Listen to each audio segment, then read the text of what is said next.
see. Cult of personality.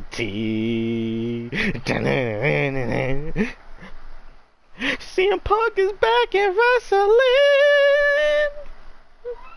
I'm so excited. I'm so excited. Oh my gosh.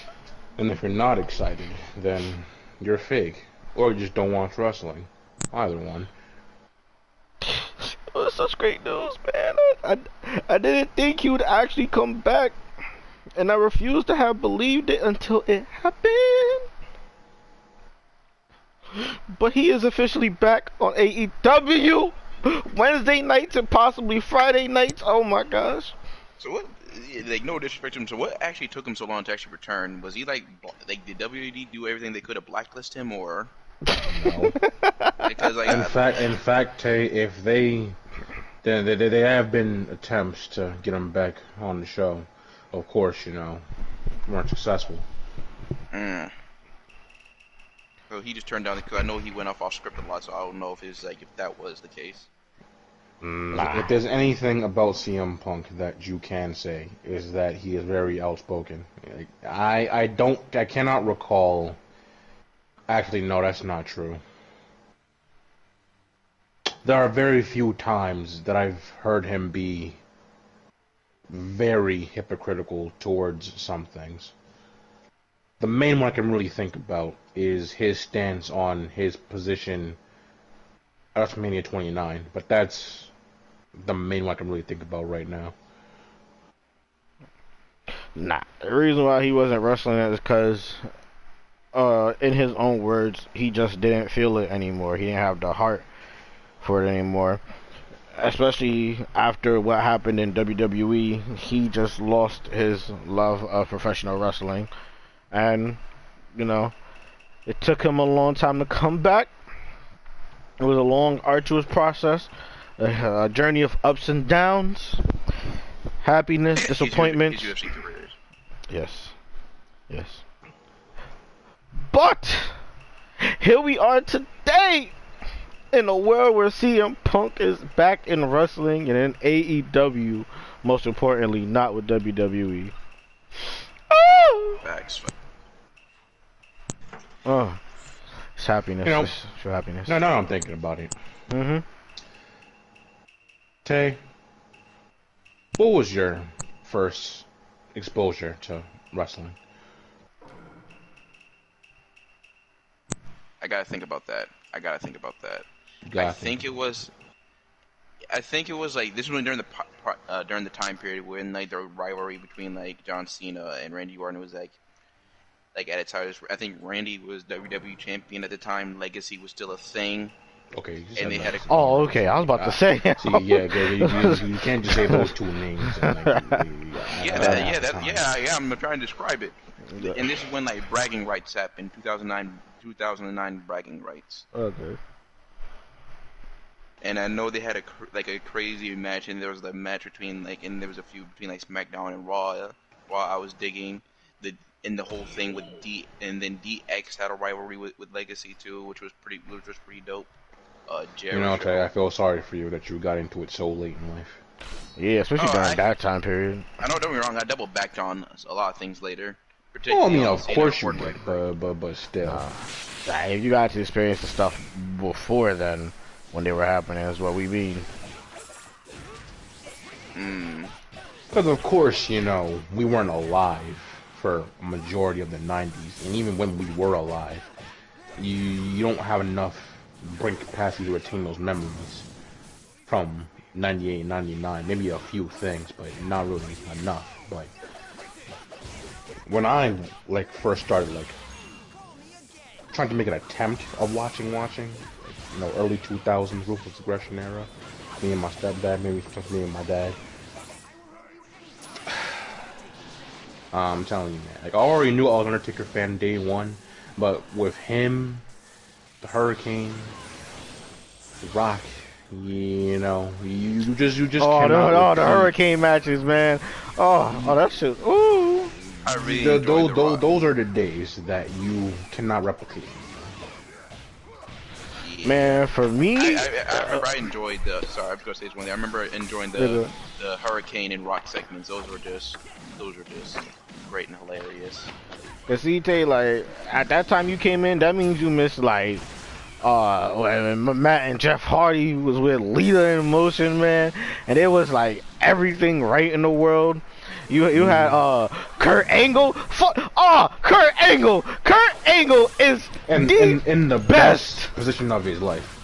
Like, he was still doing great things in TNA and stuff, but like mid 2000s, early 2000s Kurt Angle is something to behold. It's just. I thought he was in TNA in 2011. He was. Oh, I just said, no, he was saying that he did great okay. things in TNA. Okay, I thought you meant like he did like okay, never mind, my fault. Yeah, I was watching TNA a lot around this time. I remember those days. Are you the time with like the whole main event mafia was going on and stuff like that? Or was that like earlier? No, that was like early 2010s. Okay. Like you like I like it's funny. The way I'm able to judge like that start of wrestling for me is because like people had hair. That's always the thing for me. Mark Henry had hair. Big Show had hair. The Rock had hair. Kurt Angle had hair.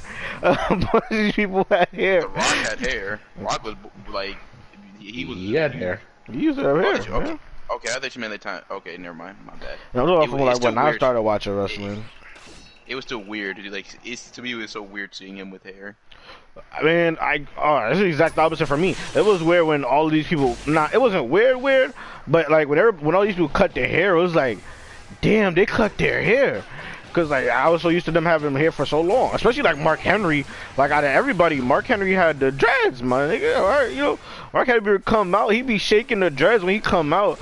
And, you know, it added a little emphasis cause the dreads be moving when he doing stuff. And not to mention that this is like I know they still do it today, but you know when they just be coming out like extra wet for like no reason.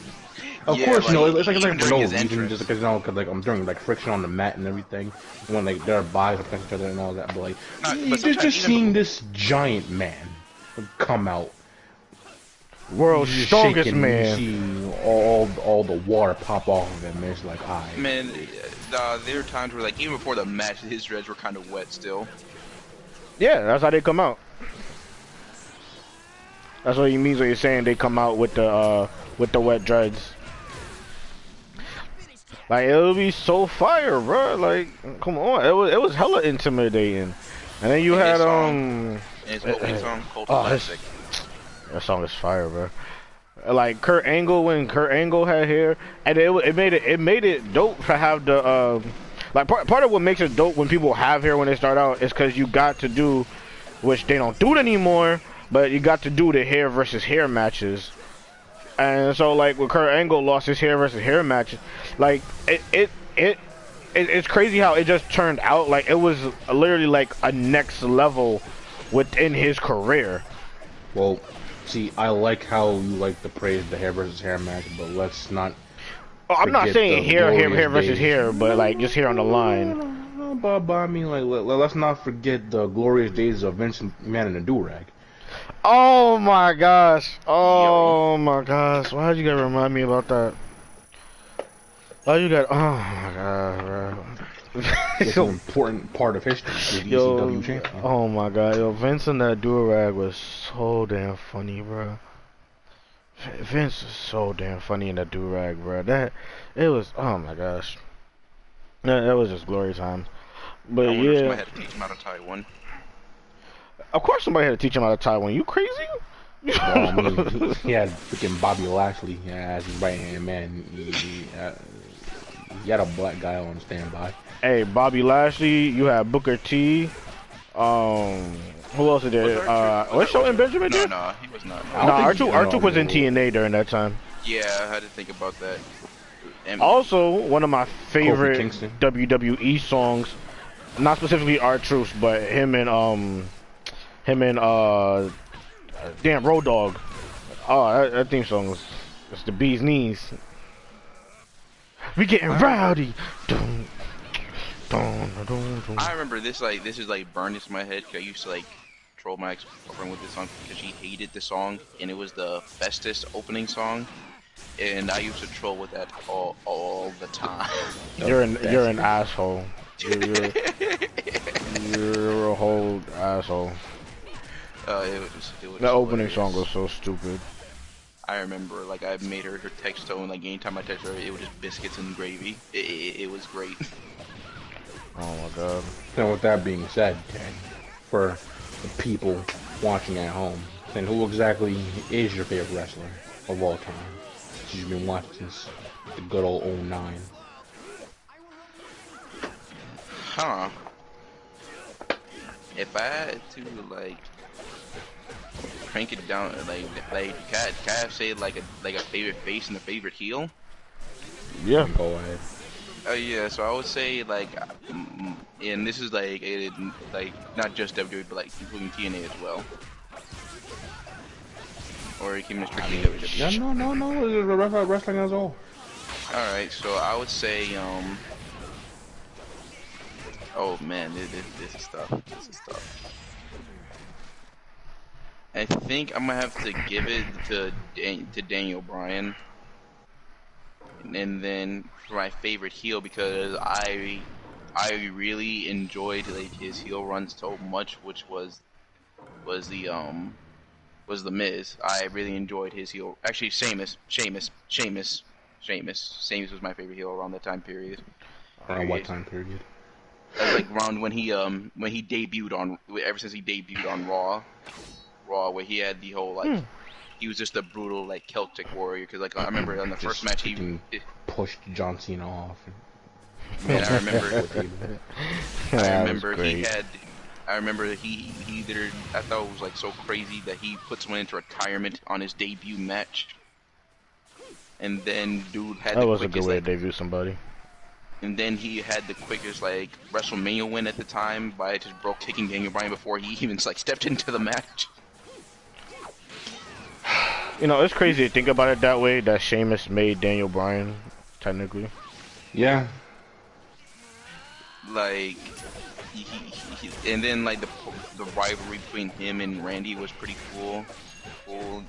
It was just unpredictable. Like if he where he's gonna like you would think he would win. So like most of the time, but it's like when he loses, it's kind of shocking.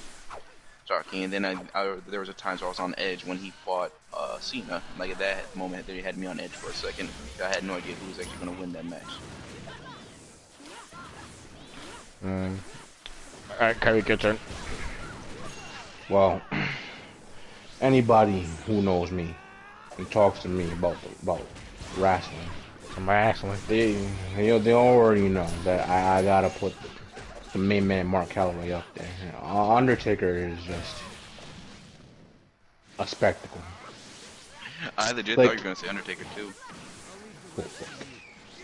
Yes, because the man is literally just a myth upon himself. The things he's gone through and the dedication that he had to the craft is insane. Not only is his character work just immaculate, that he even retained all that stuff outside the stadiums, but like him being able to actually like walk through actual fire and still be okay. Granted, you know that one day they put the pyro off on him. Yeah. He had to get all the bottles of water. And thankfully, he was in a kind of a match where he could, you know, have the time to do that. Because Super thankfully. if it was a regular match, I don't know how he would have gone through it. He probably would have attempted to because he's just one hell of a guy, one tough guy. But That sucks. yeah, and just to be like. Let's just look at him. Like he's freaking 6'10", you know, mean, lean, but back in the day, like when he was actually freaking ripped in the early 2000s, I'll be back. and started putting on like wrestling matches because before they didn't really have him do like technical stuff, but when he was actually putting in the work that we always knew he could, it's just like there's nothing else you can really say. And to be like one of those like non-extreme wrestlers, you know, that we always talk about, like the Dudley Boys or like Tommy Dreamer or Sabu. Mhm. Everybody knows what happened with him and Mankind Hell in a Cell. Yeah. All the choke slams through the tables, all the last rides, all the dives. You know, he does these things that no man his size has no business ever doing.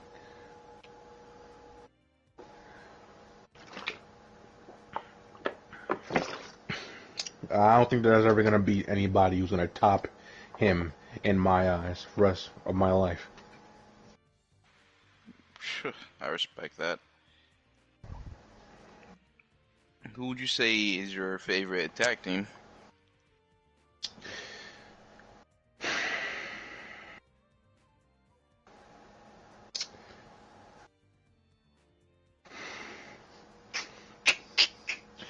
Hmm. There's so much to think about, cause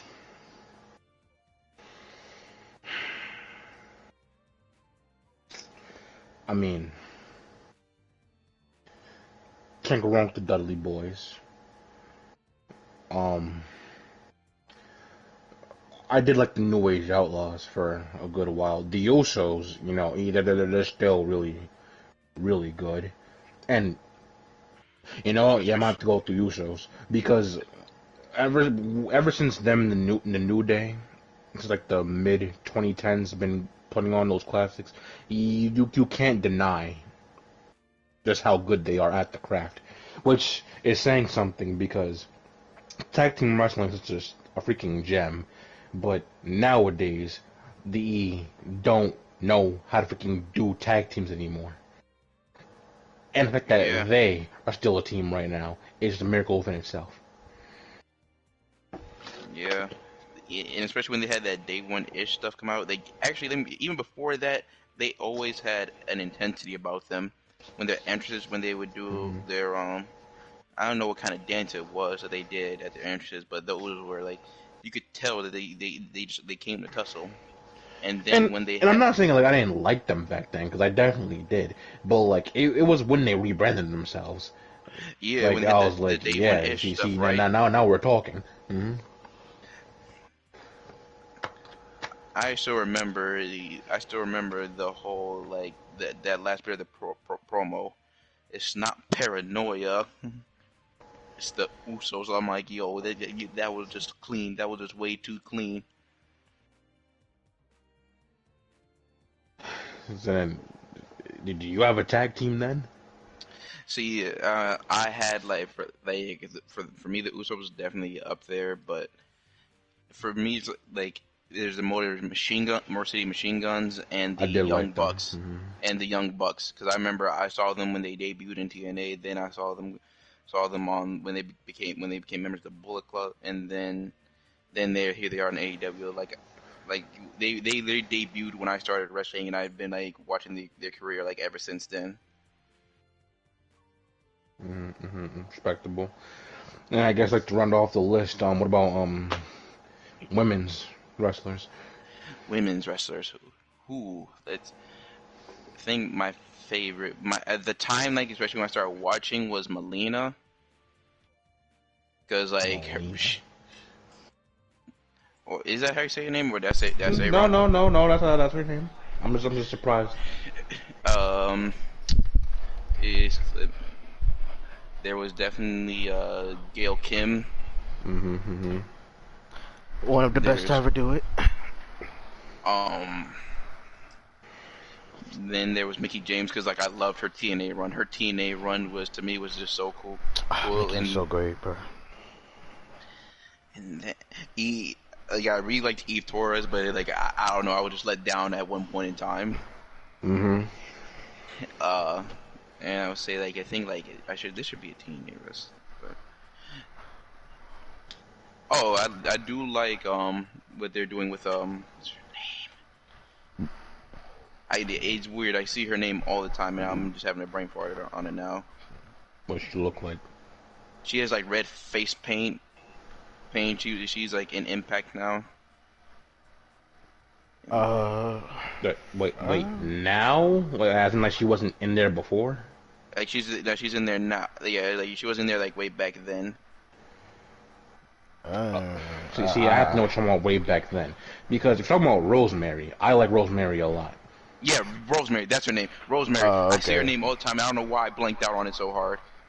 'Cause I'm like, I Oh don't even no, know any sex wrestler she's right now. definitely my favorite women's wrestler all over there. Like I do miss Decay. Decay was such a good stable. The kid was a dope stable. Yeah, I like, and plus like she's one of the people who's been like carrying like I guess like kind of like the supernatural horror gimmicks for a while, because after a Hmm. while those gimmicks were pretty dry. Uh, She was just doing some crazy things with that with her gimmick, oh, if you and the like fact that that, she you was should able to check do out Abaddon. He's pretty dope. I bet. Wait, so if you like, well, actually, wait a minute. I think this might be before your time then, Who because was? before Rosemary, I would say the next best thing before her in TNA would have been Daphne. Oh yeah, I know all about Daphne. I know all about Daphne. She was dope. She was definitely dope. Just for the people to know, um, so I break my favorites up differently. I usually have a favorite back then and who's my current favorite now. So like my favorite back in the day was John Cena. Like, come on, he came out with the Thugonomics gimmick. Like, before John Cena was burying everybody, before he was on that type of timing. Like when he was first with the Thugonomics, word life, bro. Like, bro, it was so lit. And he'd have a bunch of crowd interaction. You can choke on D's nuts. Like, bro, it was so much fun. And like being black with somebody who rapped, it was like the closest thing you ever get to rap in WWE ever for the longest time. Honestly, until Hit Row, to be very honest. But as for like who's my favorite today though, like today, oh, that's tough. That's tough. I would have to pick one for men and one for women. Because if I'm picking my favorite women's wrestler today, honestly, I'm picking Asuka. She's so damn great, bro. Asuka is so great. And if I'm picking my favorite wrestler today from the men's, though, because, like, do I pick somebody in WWE or, like, AEW? This is a challenge for me. And, like, in And it's WWE, a it'll probably be shame. NXT. It's a shame because you mentioned Oscar. I'm like, oh yeah, she exists. I know. I know. I know. Like, I really wish I knew who Asuka was before she came to WWE so I could have kept up with her career and, like, seen her amazing matches as they were happening when she was over in Japan. Like that's one of the toughest things to swallow Yo, for me is that I watched WWE for so long and didn't know about a lot of other places or people till they got to WWE, and I do be wishing I could have seen them from before they came to. But a favorite men's wrestler though, I I don't know. Cause like I like Kenny, but I wouldn't say he's my favorite. He's one of the best, but I wouldn't say he's my favorite. Chris Jericho, like he's great, but because his wrestling is not what it is today, and I value the wrestling skill and ability almost more so than character, almost. But like, so like I could have Chris Jericho there, but he's not gonna be there. But like, damn, like Pete Dunne is one of my favorites. Like Pete Dunne is not doing anything right now of importance. It's killing my heart. Mm-hmm. Um, Adam Cole is dope, but he's not my favorite in ring technician. But he's really dope. And like honestly, like Keith Lee used to be up there, but he's not doing nothing right now on the main roster. Shinsuke used to be on my damn list, but he hasn't done anything for this past while. It just reaffirms why I'm taking a break from wrestling again because I can't sit there and watch wrestling without thinking about all these things. Now, granted, it's mostly WWE, I'm about to mostly, say. but like, I just feel so burnt out about things. Yeah, I just can't watch wrestling right now. like I only watch the pay-per-views, and that's if I watch the pay-per-views. Well, besides NXT, but like Like even the way I NXT is have to read all going, the updates. I can't just. It irks my soul when I sit there and actually look at wrestling while thinking thoughts. yeah, like the only thing I actually do watch now is AEW. It's actually crazy. So like I think so in that case, I think I should choose somebody from AEW. And if I am going to choose somebody from AEW, I'm probably going to go with. I'm cheating a little bit, but the Lucha Bros, bro, they're so amazing. Like, bro, they're so amazing. Everything the Lucha Bros do is so amazing. Like, like Penta and Phoenix are so amazing. Like this, I can't truly Man, express. I can't truly man, express. I remember seeing them in Lucha Underground. Bruh, so fire. Oh, you know what? Since I say that, another one from back in the day, besides John Cena, who I really have to mention. I honestly have a true one I can't talk about. It's too controversial. In the future, one day when we on a certain level, I'll mention it. But I can't. It's too controversial to be talking about right now. But Rey Mysterio is the GOAT. You hear me? The GOAT. He was the best back in the day. He is the best now. Although WWE don't let him fully show it all the time. But please believe he's one of the best now.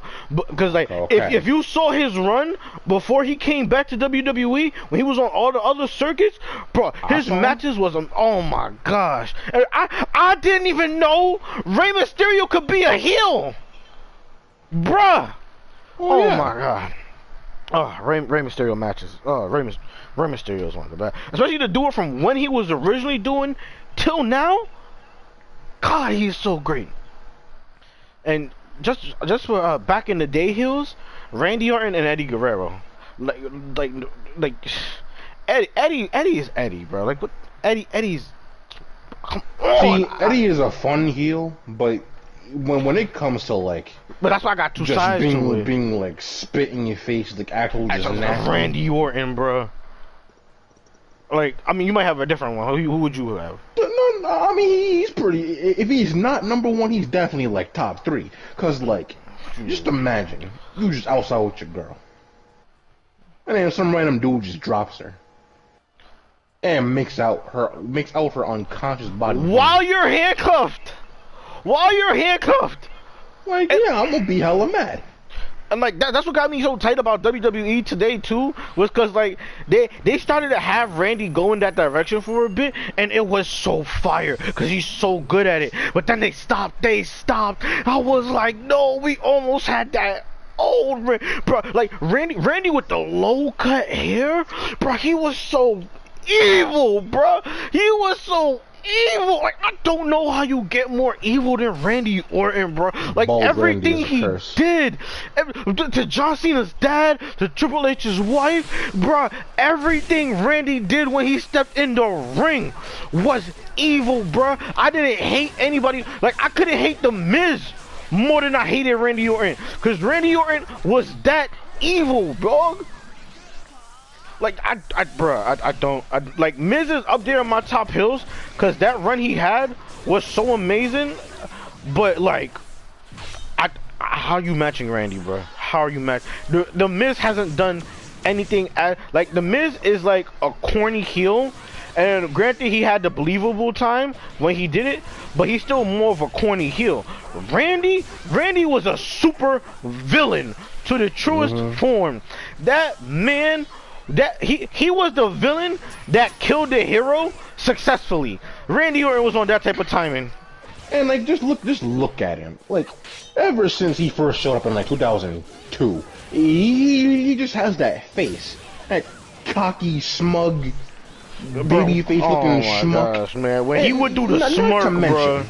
And then like, it's coming to Evolution, man. It's just crazy because you have that face. I gotta put a suit on it. It's like, alright, fam, we get it. You got it. Relax. And then as he matures and just, you know, looking older and all that, I'm like, yo, you just evil. It's just like naturally an evil nigga, bro.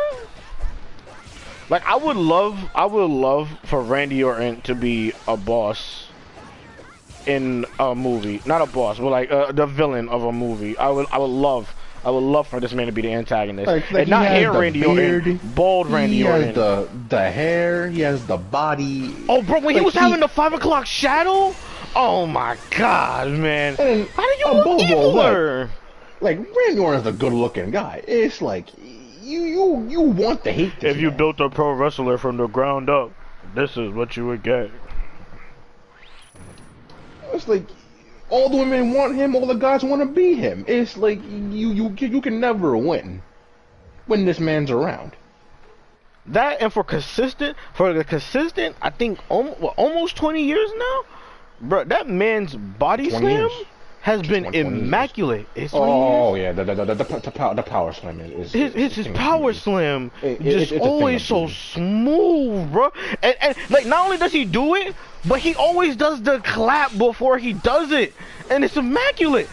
And then like I honestly, I literally cannot have a favorite finisher above the RKO. I can't. Like maybe one, maybe just barely, but in practicality, I can't. He's been consistently doing it at the highest level of perfectionism. No other finisher can be hit like the RKO. Like dog, it's literally anywhere, anytime imaginable. Like people literally talk about like having the popularity of Stone Cold Steve Austin. That nigga's finisher is the popularity of the Stone Cold Stunner. It is mainstream. It is meme. It like bro, are you kidding me? More so than the AA from John Cena. Tay, are you breathing your mic? I think he is. You have a fade in your mic? Yeah, I was literally running up and down the stairs. My bad. Oh, damn.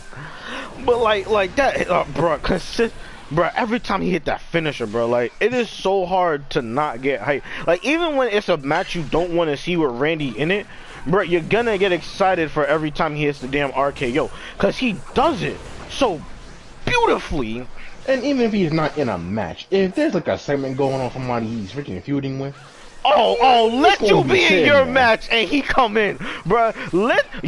The one he hit on Rusev was one of my favorites. The camera angle and everything was so perfect. It was focused on Rusev dead center, and you did not see him slide in the ring. You just heard the audience cheer just a slight bit, and even their timing was pretty last minute. And they're there witnessing it in live action. Nah, man, the one that gets me is when he hit freaking Brock Lesnar with a couple years back. All you see is probably going like, he ain't gonna hit no oh, bro, oh my gosh, he came in, bro. Like, yo, there's a literally a level of grace, bro. Like his body, when he does it, like. You cannot underestimate how athletic he is. And when I say athletic, not because he's well built or good physically fit, but his athleticism for when he tucks in, when Randy gets up. Randy really gets up when he does his RKOs, because he has to jump up to a man's head, and not only when he does that, he puts his whole body on the same level as a person's head, and he comes vertically down with it, bro. The whole vertical, the 180-degree line, like dog, right there. Oh my gosh, bro! And then, not to mention, anytime he has to slide underneath the ring and do that, like the amount of stamina you need, the slither, you gotta slide in, get up, jump up, vertical. Is like honestly, to this day, I always said if I was to get out of the ring, I would get out of the ring like two wrestlers, Dean Ambrose and Randy Orton, because they have my favorite ways ever to exit a ring. Like Dean does like a little, like he turns into a bend and rolls out of the ring, but Randy slides in and out of a ring so smooth. I literally do not think anybody could possibly slide in or out of a ring as smooth as Randy. Edge. Nah, I got Randy. Like Edge does agree. I got Randy doing it better. Cause like not only does Randy slide in, but you gotta remember he slides in and then puts the two fists to the ground, bro. Snake antics, snake antics. Oh my gosh, bro. Randy is literally built different. Like, and like I know we be making fun of like if you built a professional wrestler from the ground up, this is what you get and all that kind of stuff. But like I can't sit here and willingly say that Randy hasn't almost damn near proven it for 20 years. And like it's literally in his blood. Like the 3 whole generations. 3 generations. Like if any of his kids get in, I think they gotta continue the bloodline, man. Genetically bred to literally do this for his life. You gotta be shitting me! Oh my gosh! I just got hit with the most BS, bro. I'm sick. I'm disgusted. I'm sick. This is the most BS that Survival has hit me with. Oh, because the thing was easy to break guard. That's I'm pissed. I'm flipping. I'm flippant. All right, but real quick before you finish off the topic of wrestling, best RKO, Seth Rollins or Evan Bourne? See, this was a topic that I always had in my head ever since he hit the one on Seth Rollins. Because of course, before then, like undisputably, everyone would go to the one on Evan Bourne, just because of the way it happened. But then the way I think about it, I'm like, we usually talk about how Randy is just so athletic and he has all that stamina and the time. But like when he hit Evan Bourne with it, it's like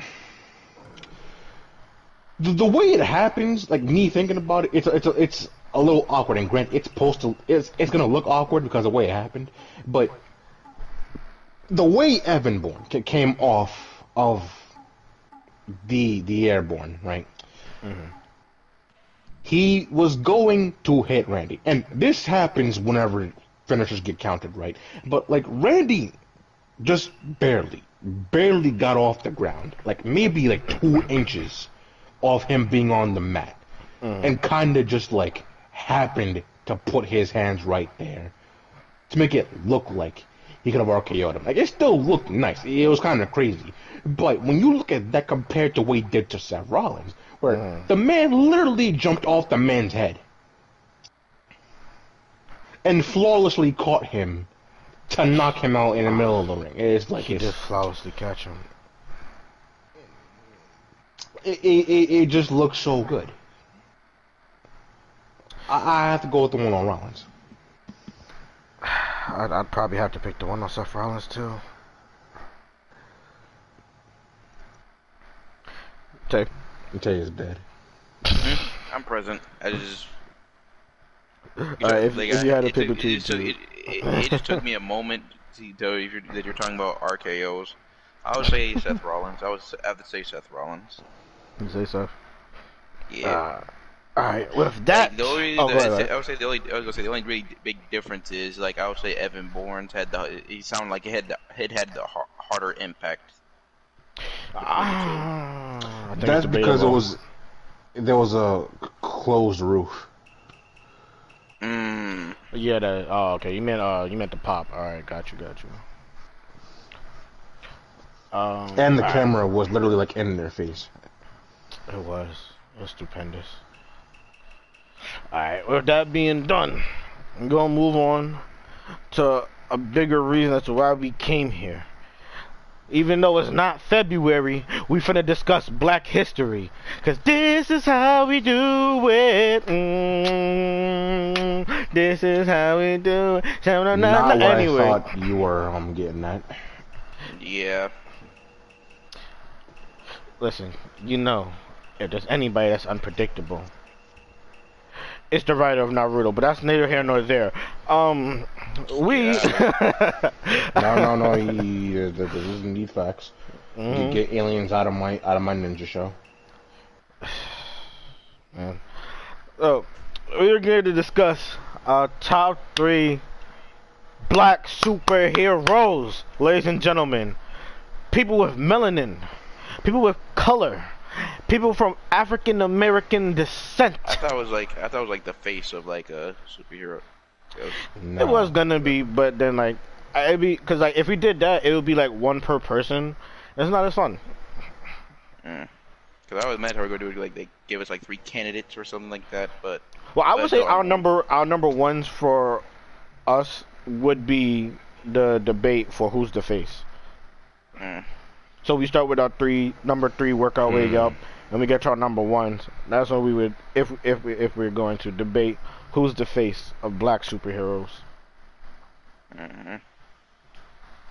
With that being said, I'll kick us off right now because I try to limit myself. I try to challenge myself. I try to put myself to the test because I ain't want this. I ain't want it to be easy.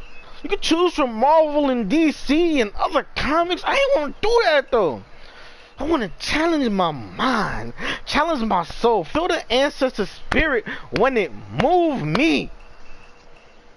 So I've only chosen one person from comic book history as, and honestly that's my number 1. But yeah, so everybody else is from a different form of media, mostly TV, to be honest, because there's not a lot of good representation for black people in video games.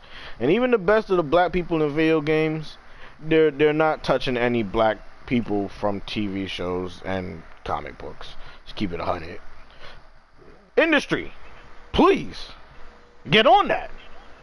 We got a bunch of female-led video games with a bunch of praiseworthiness.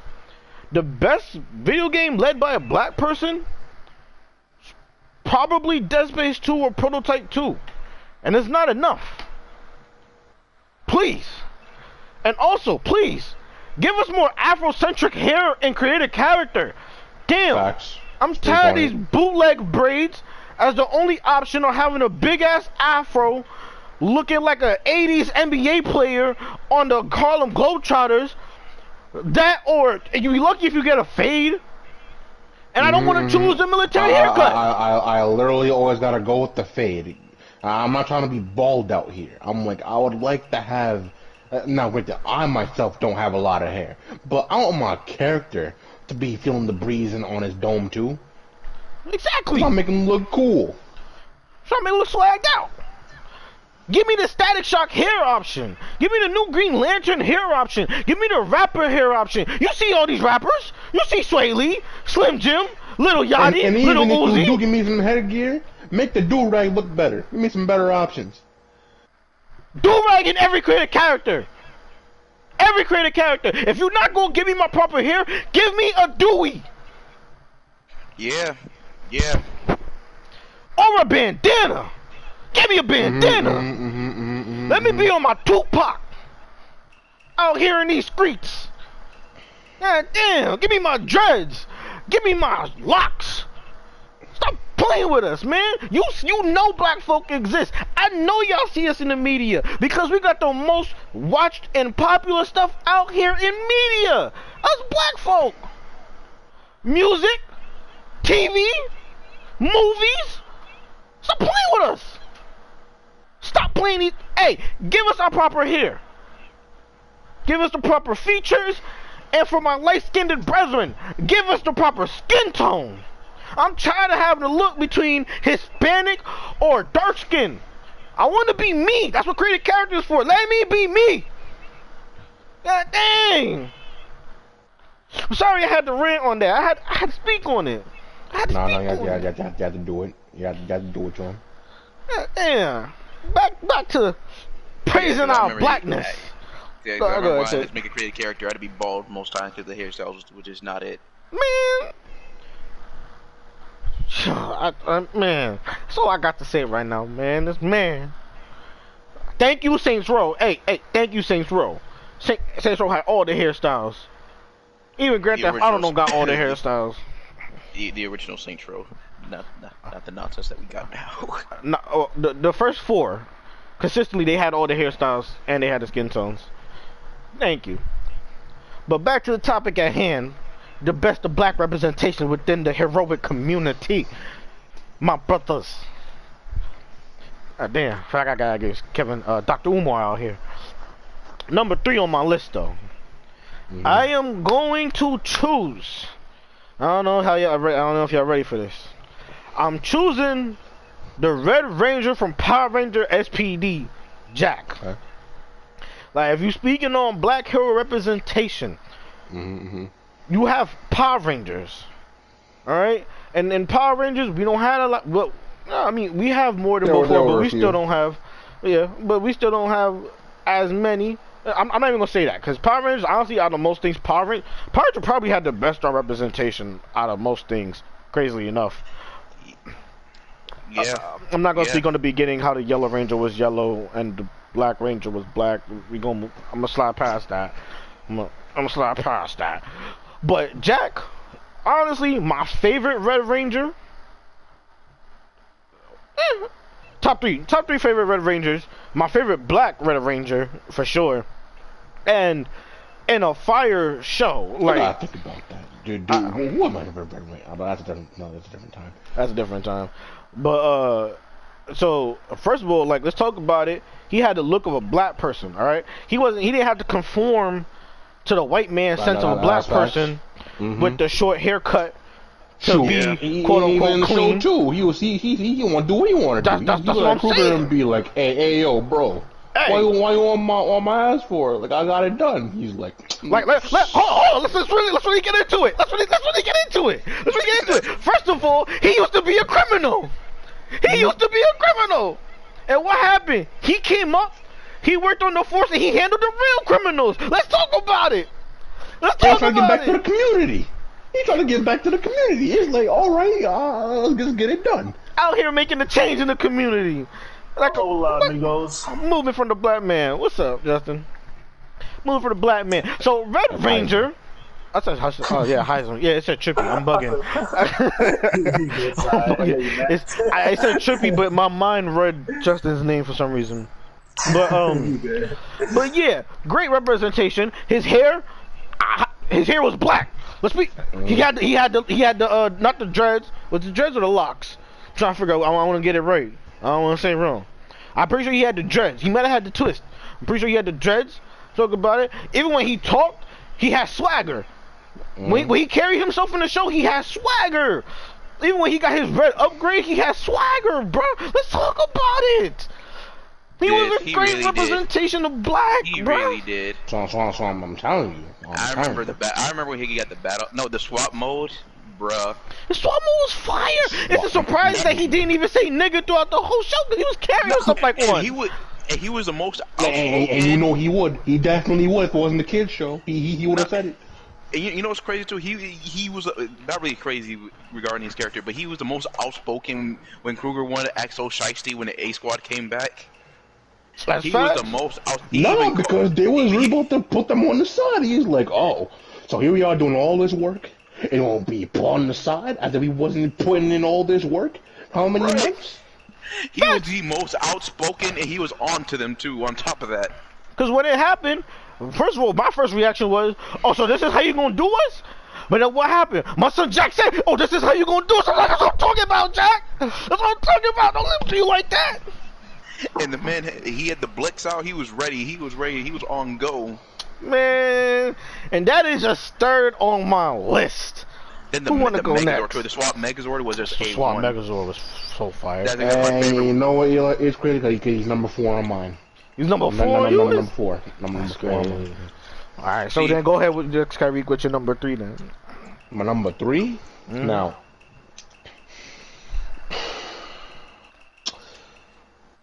Now, see, it's definitely somebody that we all know. Now, I don't know how you feel about them per se, right? But ever since I first saw them on a screen, I'm like, it's pretty cool. And I did some research. I was like, that's kind of busted. When it comes to black superheroes, this super heroine is kind of busted. Oh, heroine? I like her. A lot. What's just a heroine?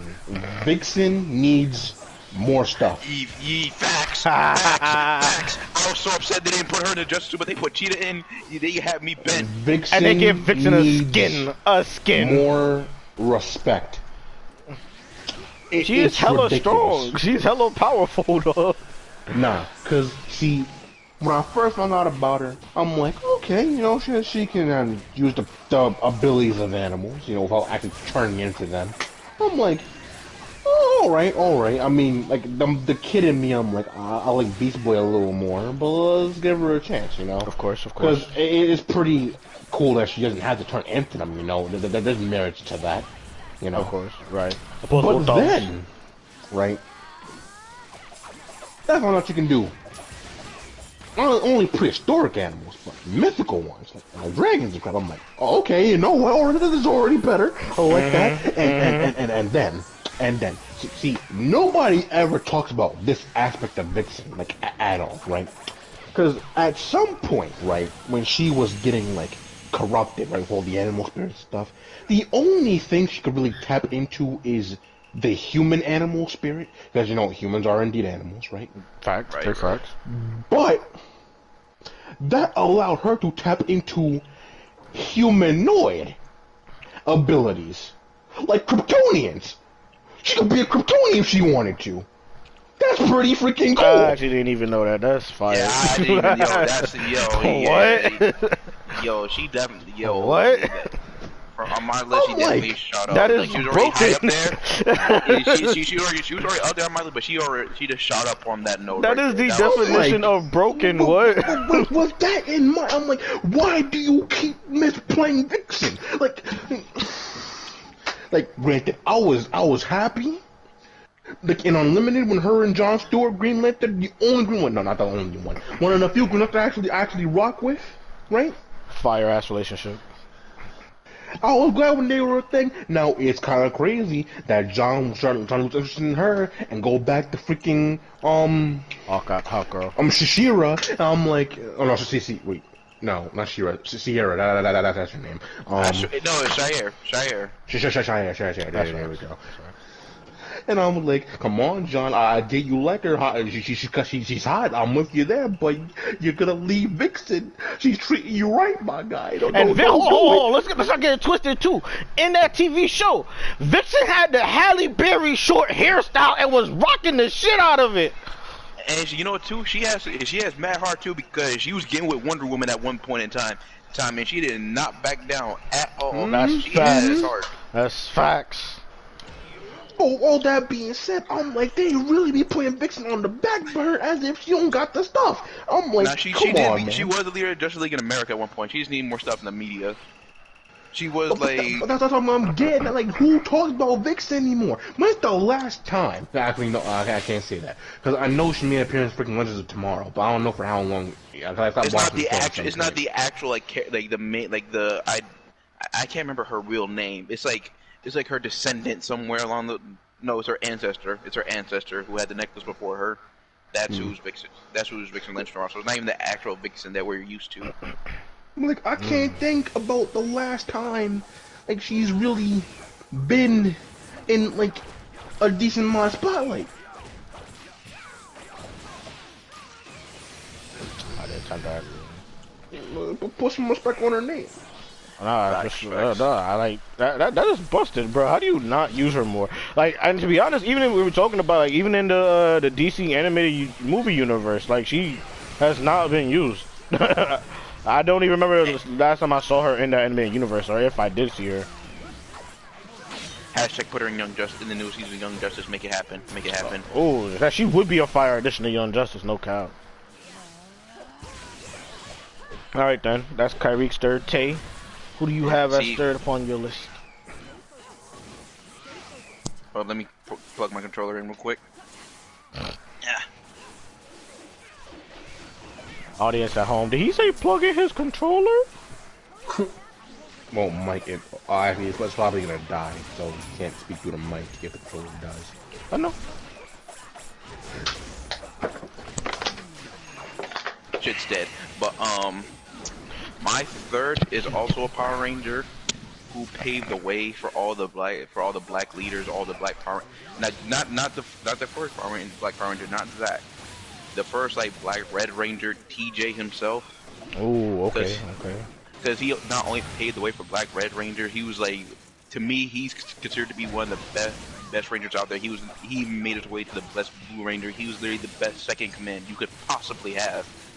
He even came up with a strategy to fight the Psycho Rangers, one of the biggest villains in Power Ranger history, the first team to actually kill Rangers. And he even has one of the most like returns in the entire show next to Tommy. When there was ever a special event, he came back for 10 Red Rangers, and I'm pretty sure he came back for like the one that like the Super War that they had a few years back. And there was one they had for the Dino Charge where he even came back for that one, and all the team ups that he did. Yeah. He's always showing up when he needs to be called upon. And he's super, like, to me, just super underrated, and the intellect on this man is just pretty insane. And no one really talks about TJ like that. He led the most, like, the first real, I guess, like, not really the first diverse team, like one of the biggest diverse teams out there, because this is when like we got Cassie, we had what's his name, Carlos. Carlos was I think he was the first Hispanic Ranger to really be introduced, and he led that whole team like no problem. He was picked by Tommy. He was chosen by Tommy, and people forget this. He was handpicked by Tommy to be the leader of the Turbo Rangers. That's right. Alright, so that's Tay's third. Alright. I must say, I'm slightly convicted upon my two, to be very honest. Because my two, I'm literally stuck between two people to pick from. And they're both the epitome of black that, like, if I explain it, it will be so easy for people to understand. Oh, Neil, sorry to cut you off. Can you send me the link real quick? For the stream? Yeah. Yeah.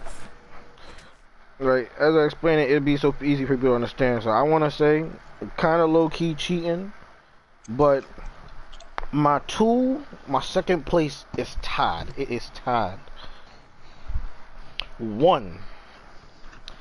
Spike. X-Men Evolution. One of the best black people to grace a screen. First of all, well, like one thing I will always bring up for all black characters, because this is black representation. It shows how you carry yourself, how you take care of yourself, how you swag yourself, bro. His haircut, you see the fade, you see it. His lineup, stay fresh, clean, crisp, clean cut, dog. Now you talk about his ability. His powers is fire. Let's not be mistaken. For close range and long range, his powers is hitting. And he was on one of the best team lineups too, on X-Men TV show. Yes, he's literally one of the best lineups of the X-Men, and best looking character design wise. Not the best, but one of the best character design wise X-Men too. Because first of all, that X-Men has the orange and brown outfit Wolverine, my personal favorite Wolverine design outfit. And indeed, like the yellow and blue is fine. Like it's an iconic X-Men look nowadays. But I do like that orange, man. It looks so good on him. Brown is forever the best. The only thing that comes close to it for me is his X-Force outfit. That black with the red eyes. Yeah, that for me, that's what it is for me. The X-Force. It's the only one that comes close to me. But even besides that, X-Men in high school, fire premises. He only appeared in the TV show, and I'm still abiding by my rule for no other comic book choices. But like, even when you talk about the continuation of his arc that never got to finish, unfortunately, the nigga led a revolution for oppressed people. Are you shitting me? You shitting me? I ain't gonna talk. My other tied person for number 2, like, he's voiced by Samuel L. Jackson. Like, do I need to say more to approve his blackness? Now I know some people might be saying, "Well, there's two characters you could be talking about." I'm not talking about Afro Samurai. I'm talking about woman. Where is my super suit? Come on, icon, icon. We all know it. We make fun of Berleezy for looking like him. Berleezy dressed as him. To go see the movie. Iconic. Frozone. Like, man. First of all, he is like. He honestly, he is the Piccolo to the Incredibles movie. Like literally, that nigga is so clutch. He is so he is clutch, bro. Like he may not be there all the time, but every time he's on screen, shit matters, or he steals the show. Like even when they do the bank robbery, like his whole talking with the officer. Like his conversation, I just want a drink. Bro, that whole scene was beautifully tense, and like obviously praise goes to the direction and the direction for the scene and whatnot. But Sam's voice, his voice in that scene, is also what helps sell the intensity, the still calmness levels, bro. Like. That, bruh. Then he, his powers are fire. He's one of the few, not few, but he's one of the ice powered people that I would say uses his powers the best. He slides around on the ice skates. He literally has the whole shield to help him and help other people. Like, dog, Frozone, bro. He's like Samuel Jackson. I don't have to say more. And then to further, like, prove how cool this man is, his name is Lucius. You can't be named Lucius and not be a loser. Yeah, he was the first Lucius before we got Empire. Oh no, I said that wrong. You can't be named Lucius and be a loser. There you go. That's all I'm yeah. Oh, let me get on top of that. Can we talk about how good that nigga looked in a turtleneck and some dress pants? Mm-hmm. Like what? And it even still looked like a nigga when he was wearing the turtleneck with the jacket on and the dress pants, bro. Like, bro, I'm done. I'm done. Voiced by Samuel Jackson. I don't gotta say it. I'm done. And let's not forget, he ain't no simp either. He prioritized the world over his wife. That even if it's bad, he needed that super suit. He needed it. He don't bend down for nobody. I ain't gonna speak no more. I don't gotta speak no more on it. Frozone / Spike tied for my number 2. And correct me if I'm wrong, didn't dude fight like before like they were able to show, didn't he like was fighting one of those like giant robots on his own at one point? Yes, freezing up the legs and made it fall. Whoa. Star Wars AT time. Well, not one of them. There was only one that they fought at the end. It's the same one. It's a bit of a stretch that he was fighting it on his own. That's a bit of a stretch. Like, all you were really doing was holding it in place for a little bit. Even then, they couldn't really stay there. But it's the talk that counts. Without him, it would have never worked. Alright, that's what I'm gonna say on it then. Without him, they wouldn't have won. Facts. That's a straight fact. Alright, Kyrie, go ahead for your number 2, good sir. Now, my number 2. Now, some people would say it's surprising that they're not number 1, right? And I have my reason as to why they're not number 1, comparatively to who was actually my number 1. But all the less, like, you gotta put respect on the man, Static. Anybody that was a DC fan, that was like at our age, was watching Static Shock when they were a kid. It was crazy when I hear like people like I know they're younger than me, but when it's like at my job when they say like, oh, I have no idea who that guy is, I'm like, yo, these new fans are something else. And like, there's a lot of things about Static that just are already appealing. Like when I was a kid, and even now. Like for one, right? Like this is at a point in my life where I'm not saying I was getting tired of the superhero costumes, right? But you kind of get a little like burnt out about the spandex and everything, you know. That's why like people like Ghost Rider, you know, they look cool and they're fit, you know. Now Static, he didn't really go into that, you know. Like, I was about to say, like, where you going with this? I was about to say, No, but what I'm saying, like, you look at Static's fit, I'm like, okay, I gotta appreciate this. You look different. You got to look at the jacket on, got the little logo, and then, well, I mean, people usually do have their logo anyway. And then we had a tank top look, too. And when he was just rocking the tank top too, he still Bro, the looks tank top was fire. you got the goggles. I'm like, all right. And then his mode of transportation, the disc, and like, nah. Nah. We can't get to the disc yet. You gotta start off, he was a real nigga out the slums of Detroit. Well, fictional Detroit, alright? He used to have the trash can lid to get around. Until y'all got the upgrade, man. But I'm telling you, like, just imagine if I were on that disc. I mean, like, come on, man. He just looks so good doing it. And his powers, I'm like, alright.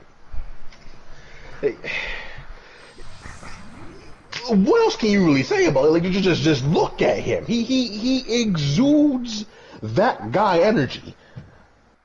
He looks like the guy because he is the guy.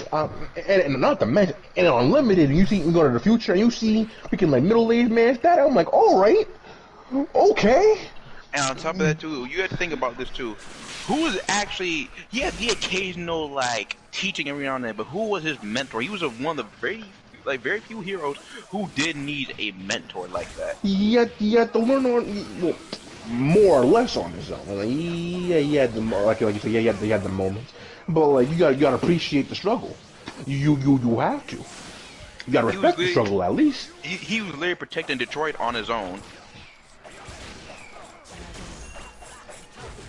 He was a real one. Like, he came back to the community. He was there for his friends, his family. You know, there's a whole lot you can say about Static, about Virgil, but like, I don't think they have to even be said. They don't need to be said. And it's I always remember, right? Because you were talking about how like, people didn't even know who Static was, right? I was tight, right? It was like back in high school. And they were doing like that, the mobile version of Injustice, right? And there was something where they were gonna put like a Static costume or something on the mobile version, but not on the console. I'm like, what is this garbage? Static costume? They had the Static character. Oh, it was character. It was a whole character, bro. I'm like, yo, like you couldn't do this for console.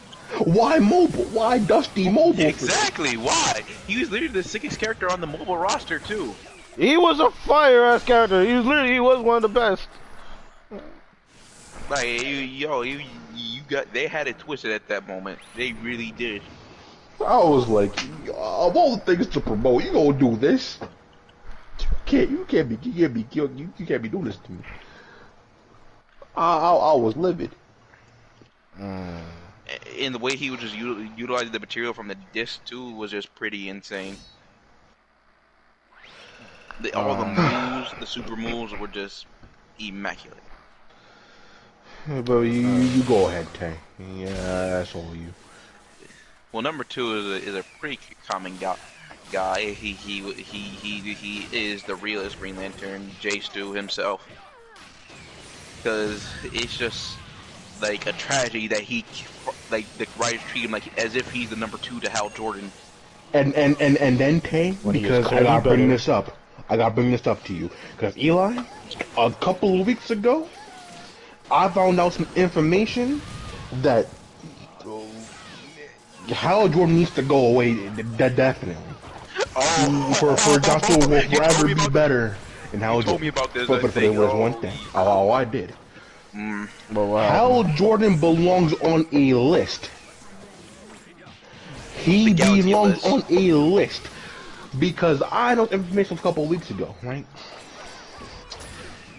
There was I think, yeah, in the very first comic issue, right, of whatever the Green Lantern Corps in the 80s, right? They brought a new character, right? And I think it was like Arisa or something like that, right?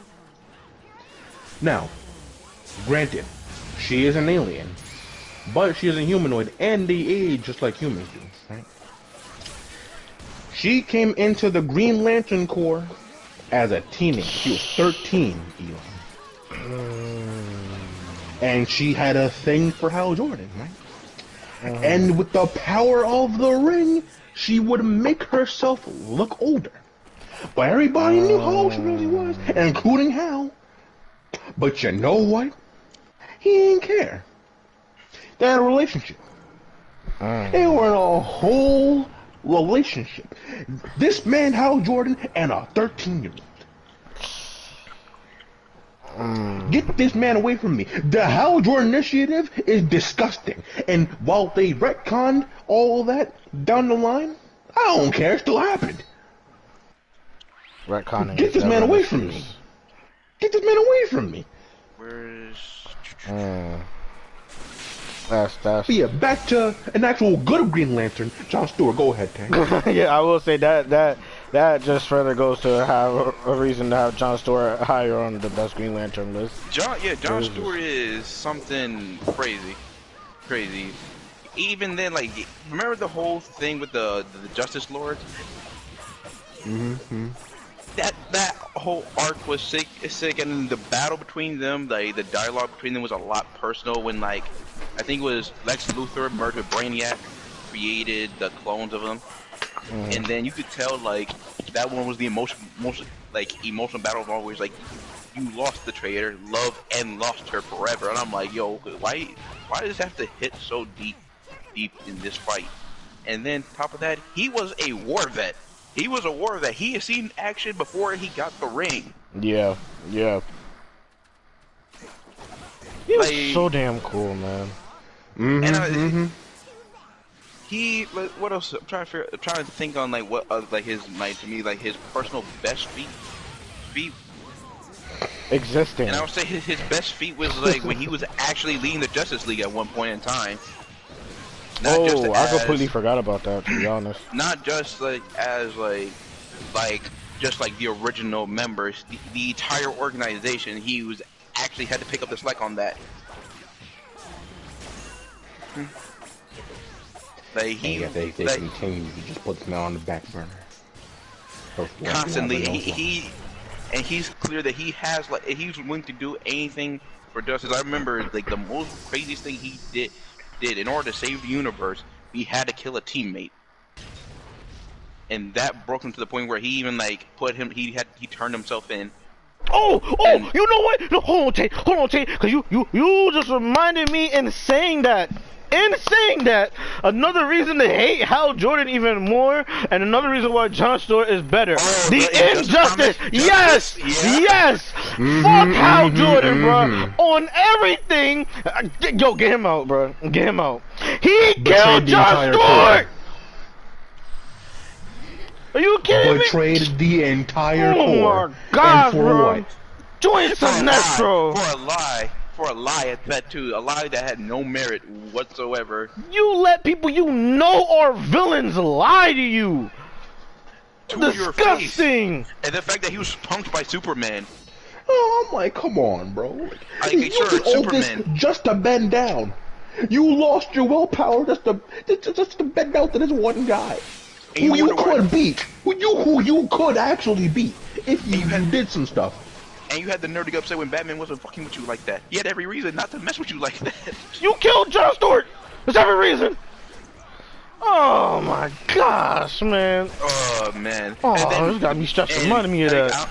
Kerry, I don't know if you watched this movie, the Justice League Dark Side War Apocalypse movie. He didn't care. He like this. I'm just giving this a comparison, right? I'm this like a comparison, right? Where he even did not have the heart to stand up to Superman, but Jon Stewart stood up the dark side when he was the last Lantern standing. I know. He didn't quit. He didn't kneel. He didn't back down. He was saying he had no quit in him at all. I'm telling you, Tay. I don't know who in headquarters really thought that promoting this man was the right way, but they couldn't have been further from the truth.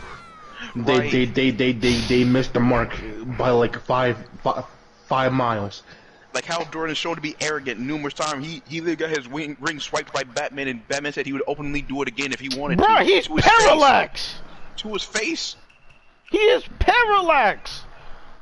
Come on, man. And to make it so bad too, I remember when he tried to mag on Wonder Woman, Superman literally cockblocked you. Again, you getting like being baited down by Superman. Like, come on, Josh Stewart wouldn't let that nonsense happen.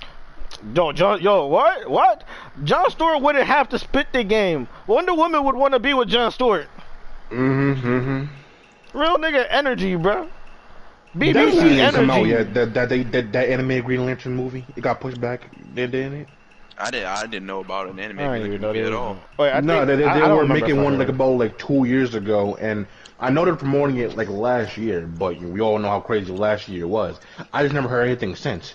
I know it got pushed back like a little bit, but like I know HBO's having a show, the Green Lantern's having their own show on HBO, but that's the only thing I really know about the Green Lantern. I completely forgot about that. Man, again, first, Hal Jordan should never be the primary Green Lantern. John Stewart should always be the primary Green Lantern. I hope this new girl can just take him out of the spotlight. Oh, Jessica, facts. Yes, because I am so tired of Hal Jordan. I'm tired of him. Even if we don't speak on that, off character design. Let's talk about character design. That new John Stewart is better than any look Hal Jordan has ever had. Facts. Are you kidding me? He just looks like white guy number 5. Right, he looks as generic as Guy Gardner does. And even then, Guy Gardner is still a better Lantern. I would still put Guy Gardner over Hal Jordan. Yeah, Guy Gardner, like, morally is wholeheartedly a better Lantern than. He even led the Red Lantern Corps.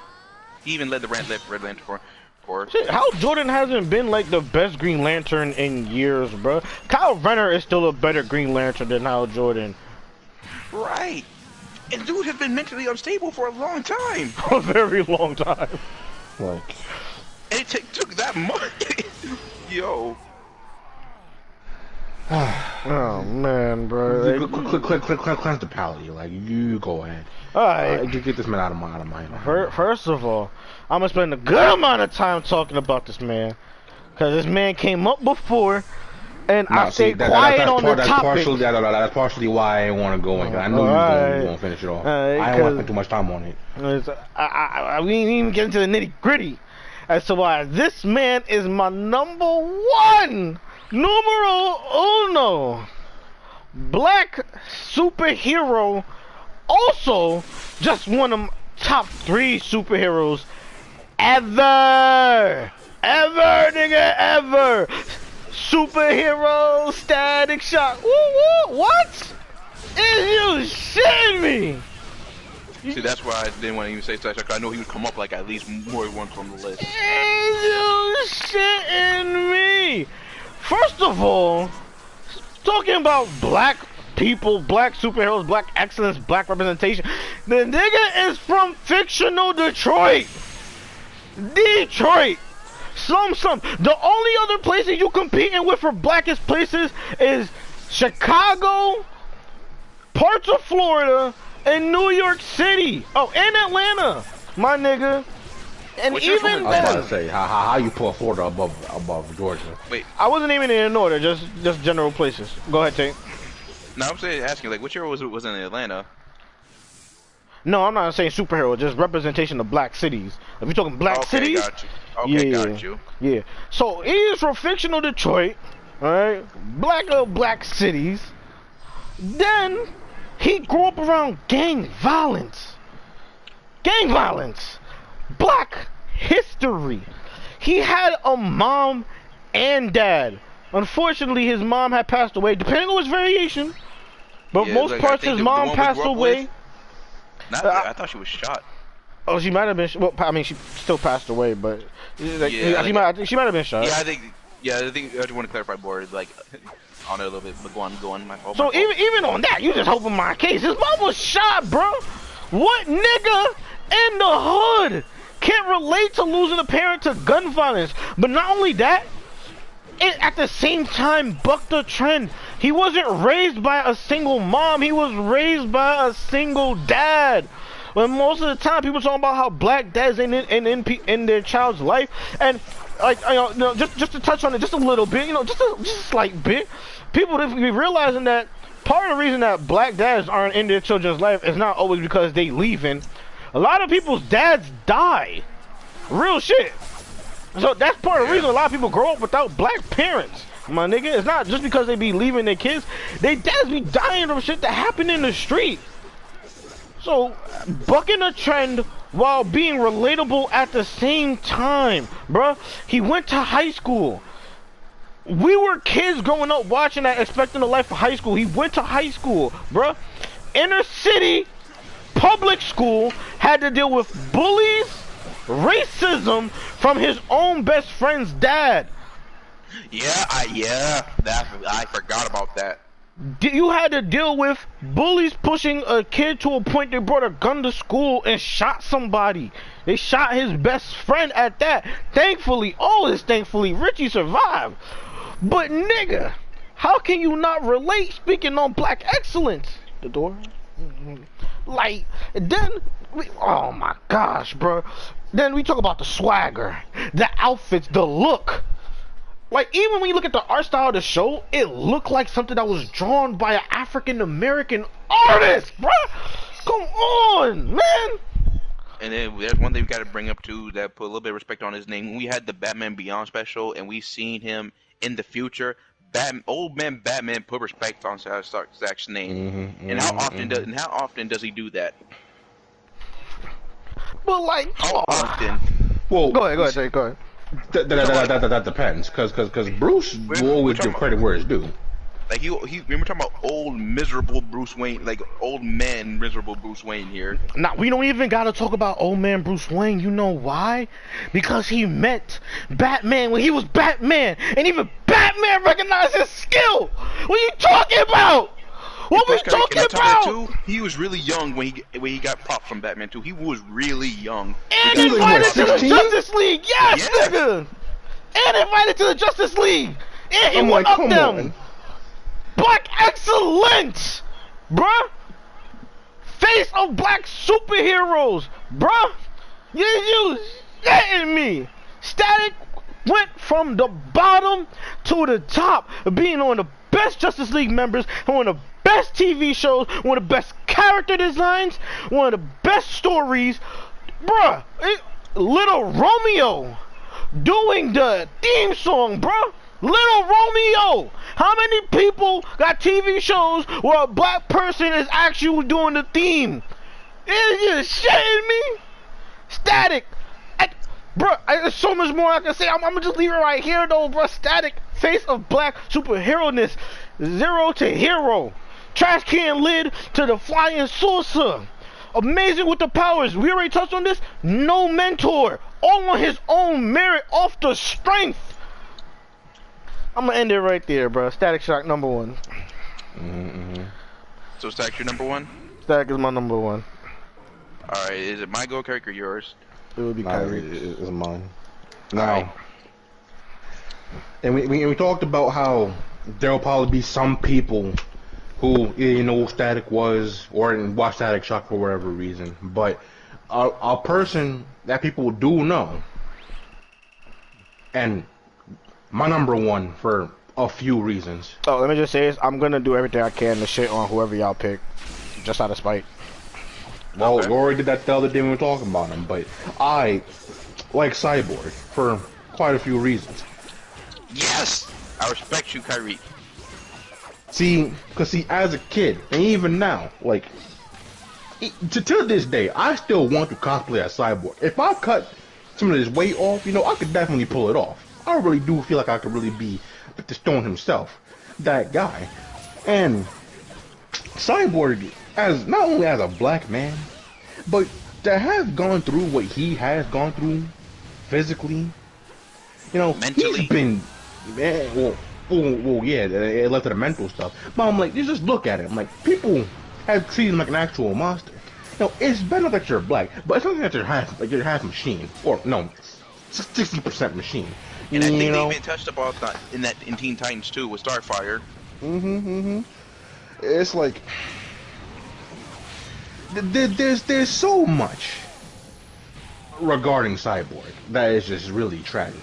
But even not even getting into that, like, depending on which Cyborg you're looking at, like, Teen Titans Cyborg. I was gonna ask you, know, do you have the a favorite OG. version? Yeah, I mean, like, I like a majority of his designs. I mean, he looks fine. Now, the one He that looks I'm more trash in familiar with, Injustice. of course. In the game specifically, or In the even game in the comic line? specifically. In the Okay, comic yeah. line too, yes, the character design was trash.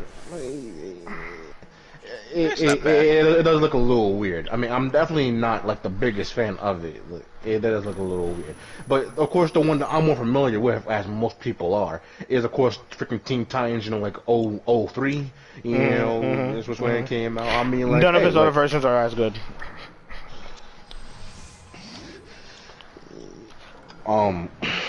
you know, like even back then when he was like second in command, you know, I had to stretch. Even back then, second in command, you know, Rob wanted to put some respect on him, and we made the decision to go to Titans East to better other people. You know, yeah, Bumblebee, another cool black superhero. I am really like She was dope. follow her too much. I do like Bumblebee though. You know, Aqualad, freaking Mossy Menos, you know, Speedy. helping them out. And then, of course, Brother Blood, who is definitely one of the best villains to come out of that show. The way he was piecing him up, I'm like, oh, okay, Cyborg, I'm feeling you. I'm feeling you. Stone. Facts, he hit him with Booyah Instinct. None of his other versions are as good as his Teen Titans version, though. I stand by that. And then, to even top that all off, like, just the fact that he was invited being Justice League before so many other people, like, they knew this man's potential. His intelligence, his power, his willpower, all of that. Now, granted, I do hate the title of freaking Superman and Injustice, though. No personality. I do hate it, but And he was as trash for Superman that, knew too. he He needed was him. super trash for that, too. It's just that, like, I get why, because like, okay, let me just say this. I get why, because I doubt Superman was entirely truthful as to what happened to the Titans. Oh, let me. Oh, go ahead. Okay, no, that's all I had to say. I don't think he was entirely truthful with Raven and Cyborg as to what happened to the Teen Titans. I don't think he was. Well, let me add on to that. Superman and the Flash, not Superman. Cyborg and the Flashpoint storyline. He did a whole lot of nothing. Like, I'm gonna be keeping it straight 100. Like he was built as one of the main characters, and that man could not get a win. You know why? Because he was useless. I mean, he's fighting between like two different armies here. And And on top of it, couldn't with two big do names and two big names at that anything. too. And on top of that, two big names. And he still Aquaman died. and Wonder Woman. Yeah, everybody died. That's neither here nor there right now, Tay. That's neither here nor there to my point. He's just gonna continue. That's neither here nor Everybody there. died. That's neither here nor there to my If point. anything, Cyborg, if a Cyborg knew what the My last point- hope was and he knew how pointless it was, he had heart My- of everybody there. My point specifically is that Cyborg died. But look at that. Put between two Titans who in the main line are on his team. What is he worth? Not a damn thing. Without the Mother Box edition, Cyborg really was not shit. That's what I say. Outside of the TV show, Cyborg does not hold up. He is nowhere as fun, nowhere as good characteristically. And it's just not as good, bro. Teen Titans is Cyborg's peak. No matter how much they try to do for this man, which he's not even the best Teen Titans member to have as a Justice League member. And I say that, and not saying that he wouldn't be a good Justice League member, but everybody on the Teen Titans, Cyborg is not being my first pick to put into the Justice League. No, that is true. That is why in some places I did question why he was the first one to leave. But even so, like as a kid, Cyborg definitely was a very heavy like influencer on me as a black kid. I wanted to be like Cyborg, but Is that watching because you're Teen always Titans. talking about some booyah? Partially.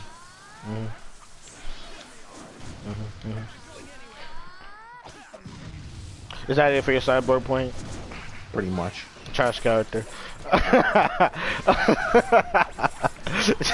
Who's your number one character? All right. Your black So superhero. before we even got the King of Wakanda, we got the Queen, who's been representing since like Oh, I can't shit on this. I the can. 80s. She's not on the original lineup, but she's on the most iconic lineup of The X-Men. best lineup. Storm herself. I do Auntie. like Storm. By the way, Queen Aurora. mind you, the auntie of Spike.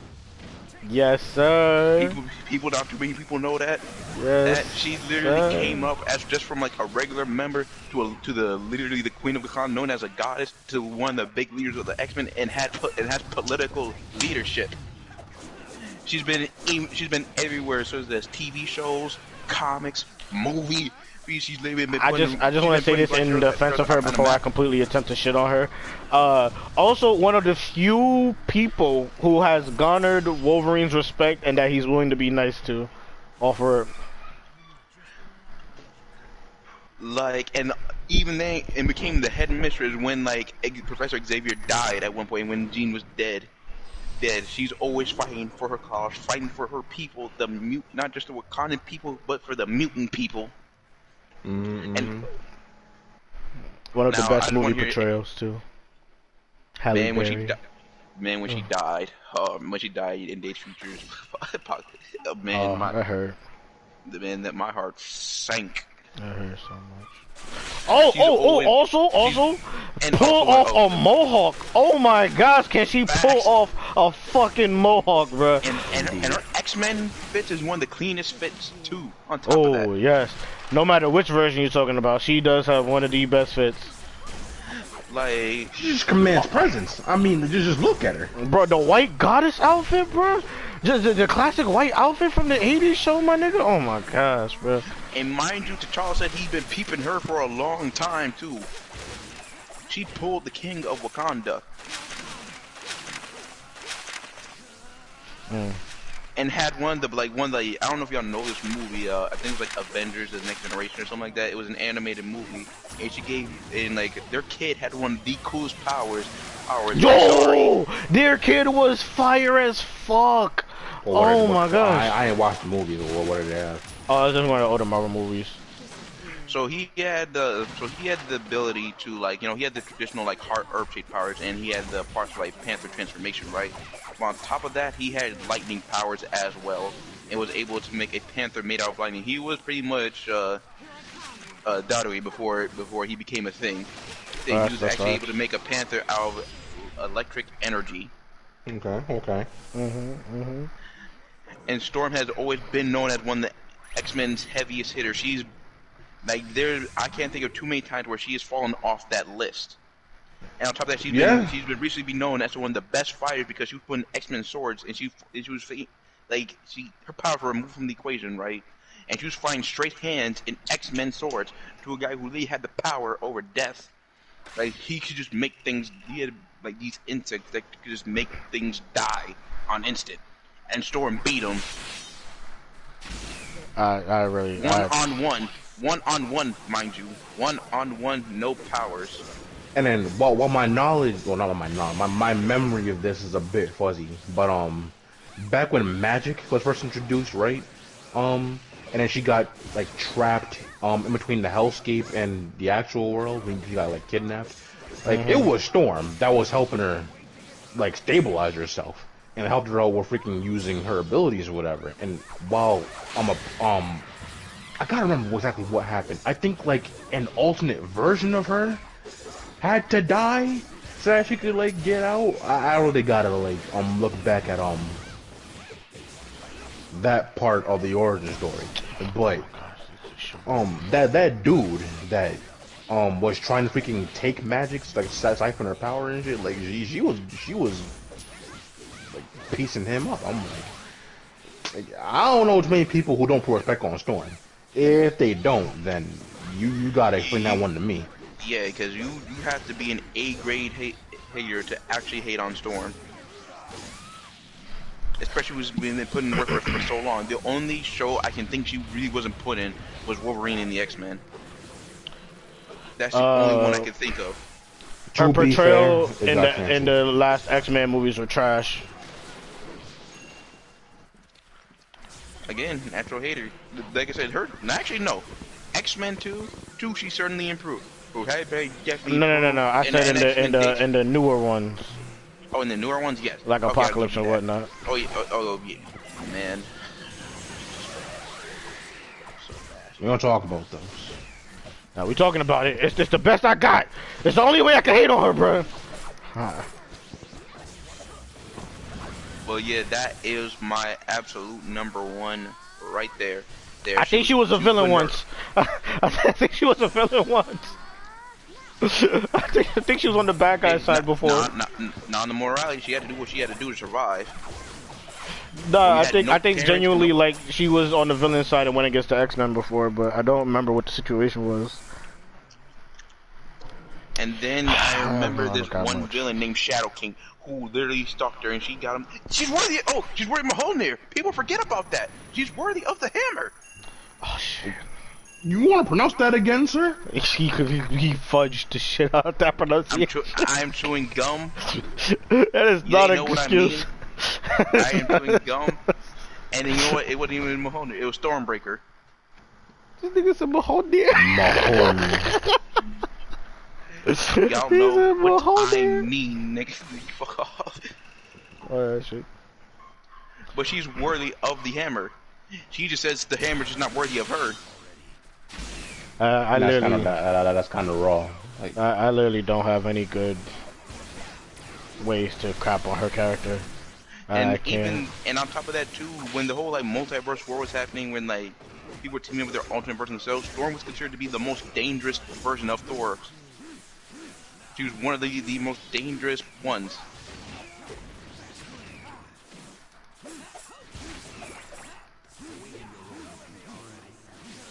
All right, that's all I got. I'm trying to think about something, but I have nothing for Storm. I have nothing. She's such a good character with very, very few faults.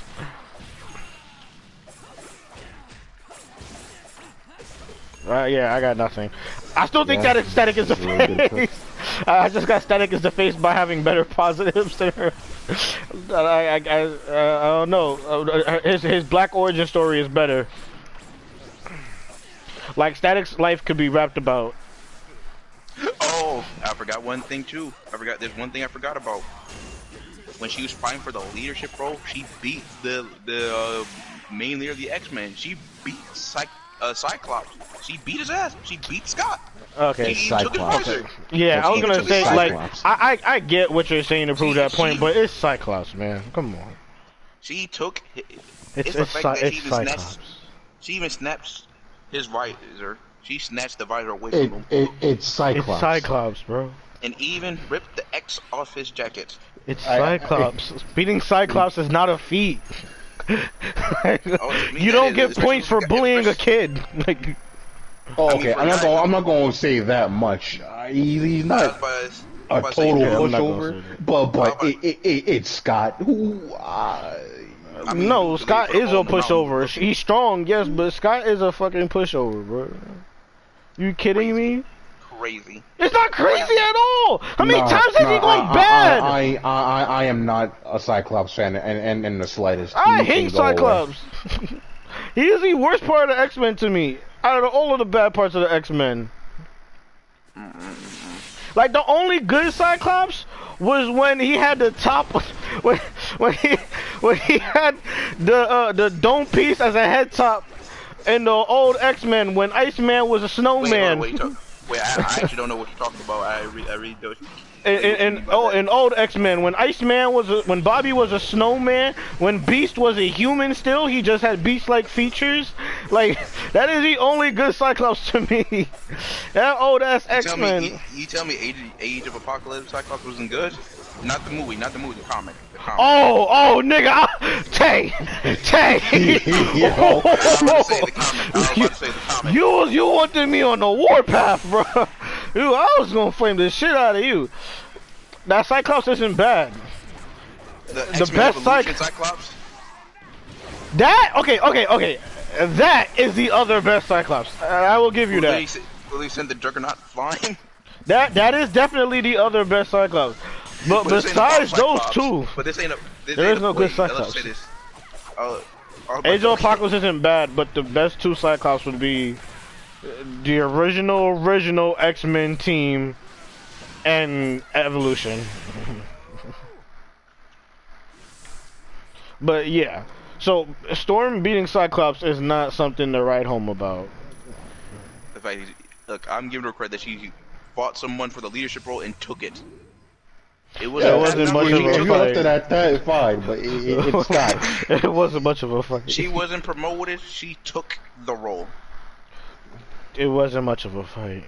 Now, if you said she fought like Wolverine and took the role, it'd be a different story. I mean, not really. Not saying Wolverine is weak, but all Storm needs to do is just literally say. I don't have Wolverine beating Storm, but it's more of an accomplishment. But the thing is, though, at least Storm, like Cyclops has range to fight Storm. It's Cyclops. He has range to fight everybody, and he still loses. It's crazy. But again, not about Cyclops. You made it about Cyclops. we keep getting back to Cyclops. We didn't want to make it about Cyclops. We just brought it up. You brought it up to a point. I still stand by. Static Shock has the rapper story. Hood legend. Born and grown. Zero the hero. Made into the Justice League. Had no help on his own. That like he. A nigga. Like Storm is not a nigga. Storm is a goddess. Storm is a queen. She's not a nigga. Static is that nigga.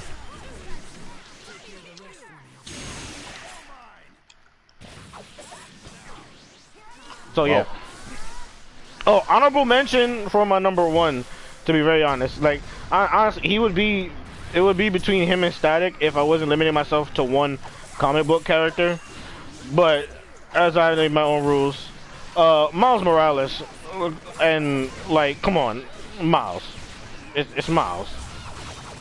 Again, I can't speak on Miles too much. And I'm specifically gonna talk about. I'm not gonna talk about his original comic book days, but off the strength of his PS4 version and Into the Spider-Verse, nobody's really fucking with him. Besides Static, in my opinion. Like, come on, bro. And his fade, like I always get back to the hair. We all know he had one of the cleanest fades. And his sneakers. I just remember, come on, son, back in the day when he was just a black Hispanic gay male. I'm like, why you gotta make him all three of these just to get? You always gonna get hate on like a whole bunch of fronts. But you try to make him a symbol for something he didn't need to be a symbol for. I mean, as we've had conversations before, you try to representation, but like you have to make them all three. Not even just that, but like they actively will have people a part of the community and invent somebody new to push. Like, use your established people who are part of LGBTQ. They're there already. Why are you acting like they don't exist? Now, just for me, it was just that time period when a lot of pandering was happening. Oh, that was like peak of pandering. It was like Thor wasn't worthy of the hammer anymore. Jane Foster was a really good character. She's a spot-on character.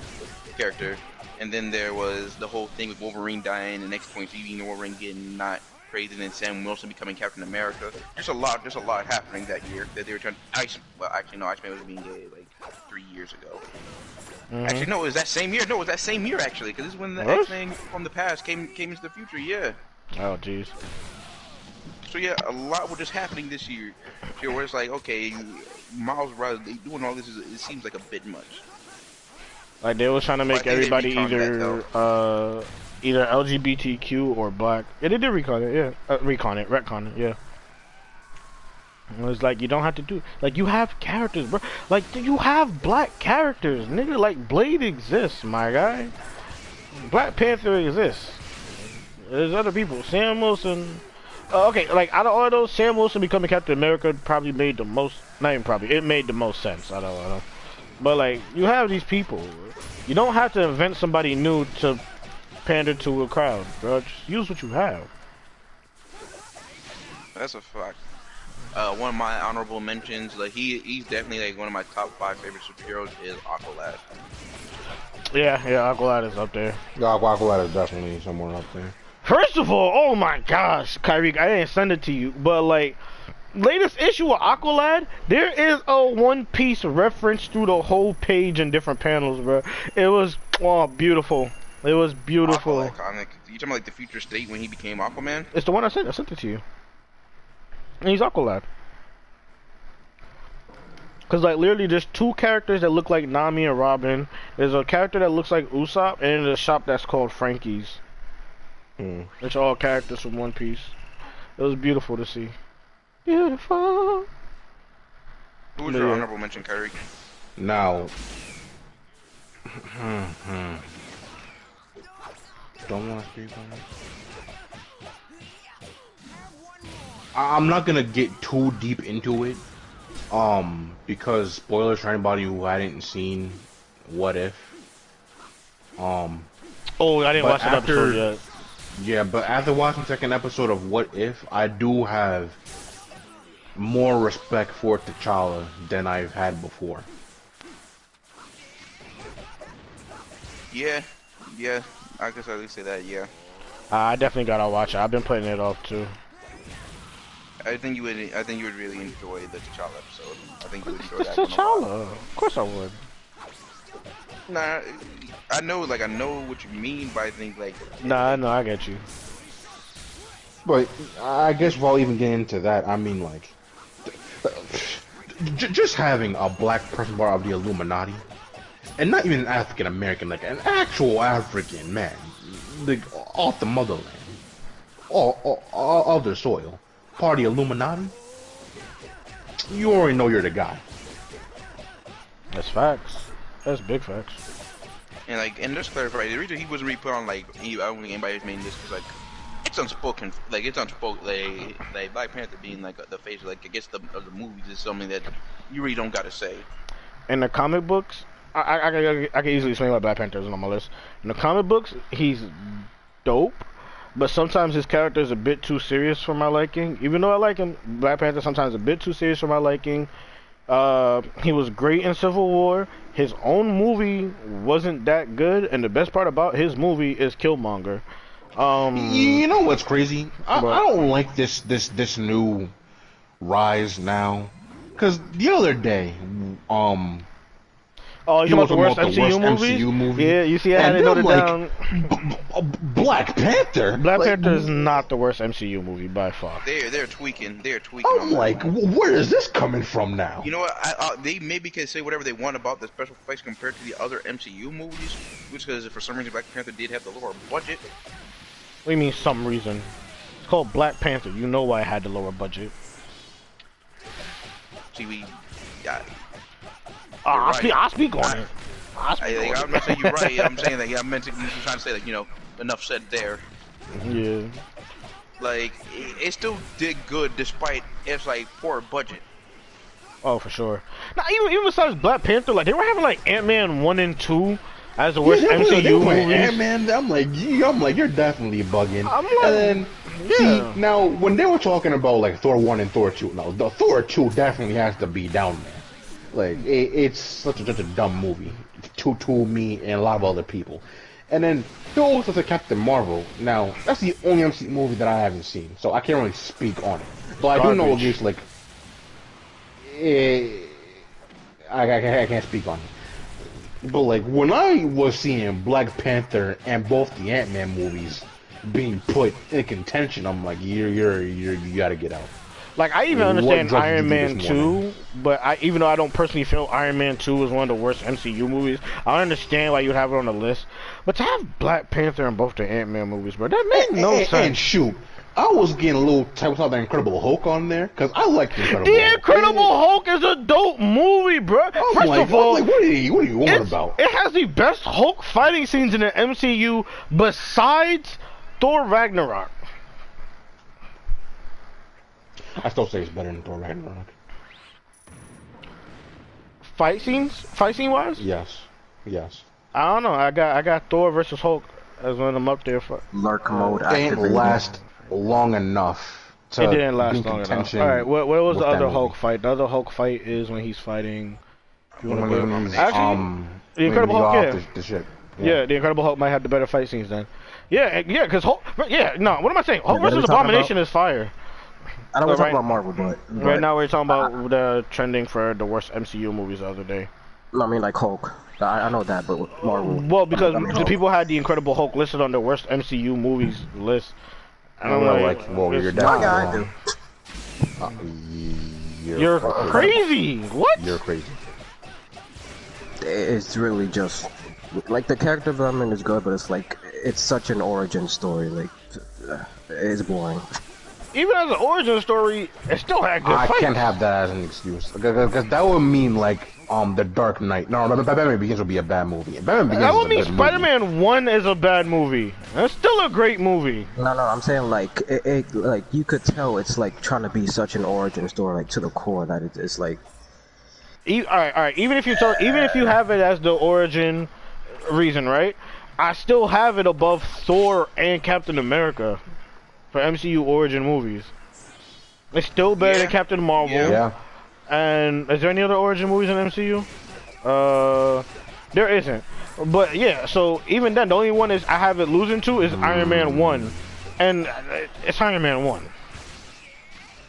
Yeah, Captain America and Incredible. I mean, not Captain America. Captain Marvel and Incredible Hulk was like my bottom two.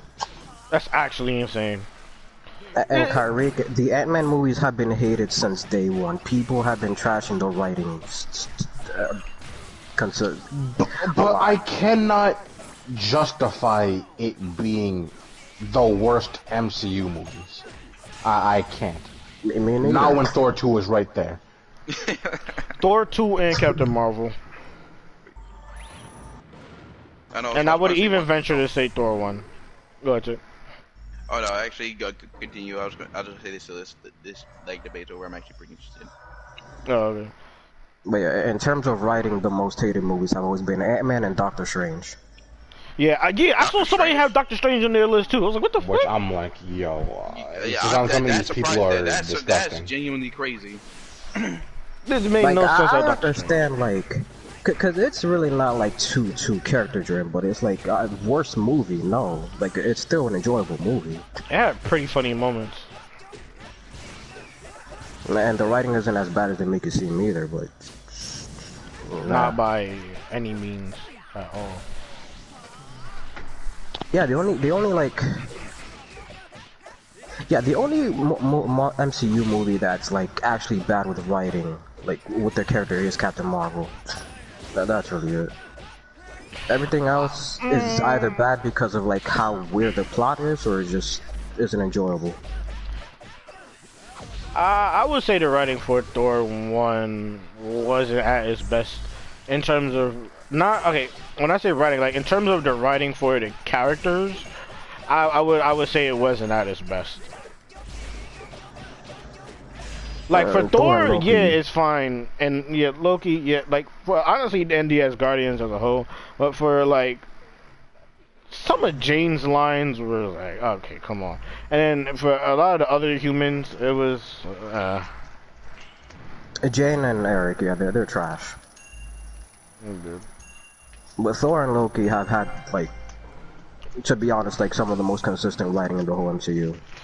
Yeah, as far as they go, especially in the first movie, like they were written like pretty well and not pretty well. Oh, they were written well and true to their character. So, yeah. All right. So. How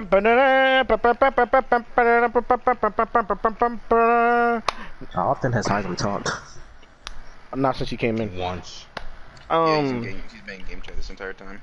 On I was to the gonna come next in here and topic. say Justin is muted, but I'm like, wait, he's not even here. Because even in the last thing, in the last one, Yeah, even in the last one, because like Eli was talking to himself a lot of times. I'm like, oh, it's Justin. I mean, we tried. Which is it good didn't work. because when his mom was tweaking on him. No, I would have wanted that footage. I would have wanted that. Are you kidding me?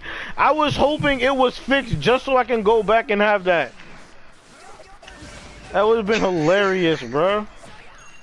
But nah, moving on to the next topic, and this one also ventures off of one of the topics from last week. OnlyFans reneged. OnlyFans went back on their claims and allowing sexual content on their platform again after saying that they weren't gonna do it anymore. Crazy.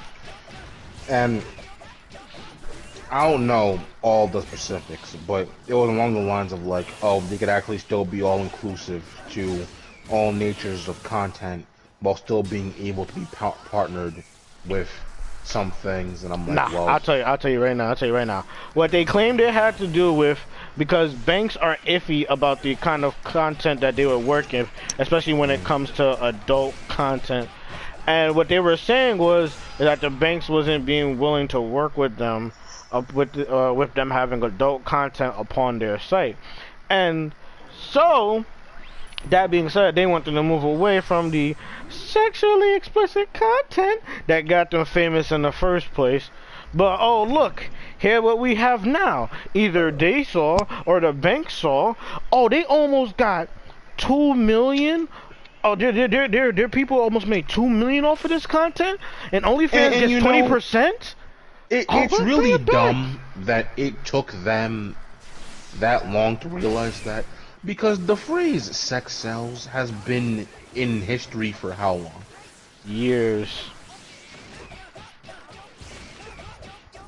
Like, I get it, but if the money being owned and gained was like the deciding factor, which it usually is most of the time, why even bother?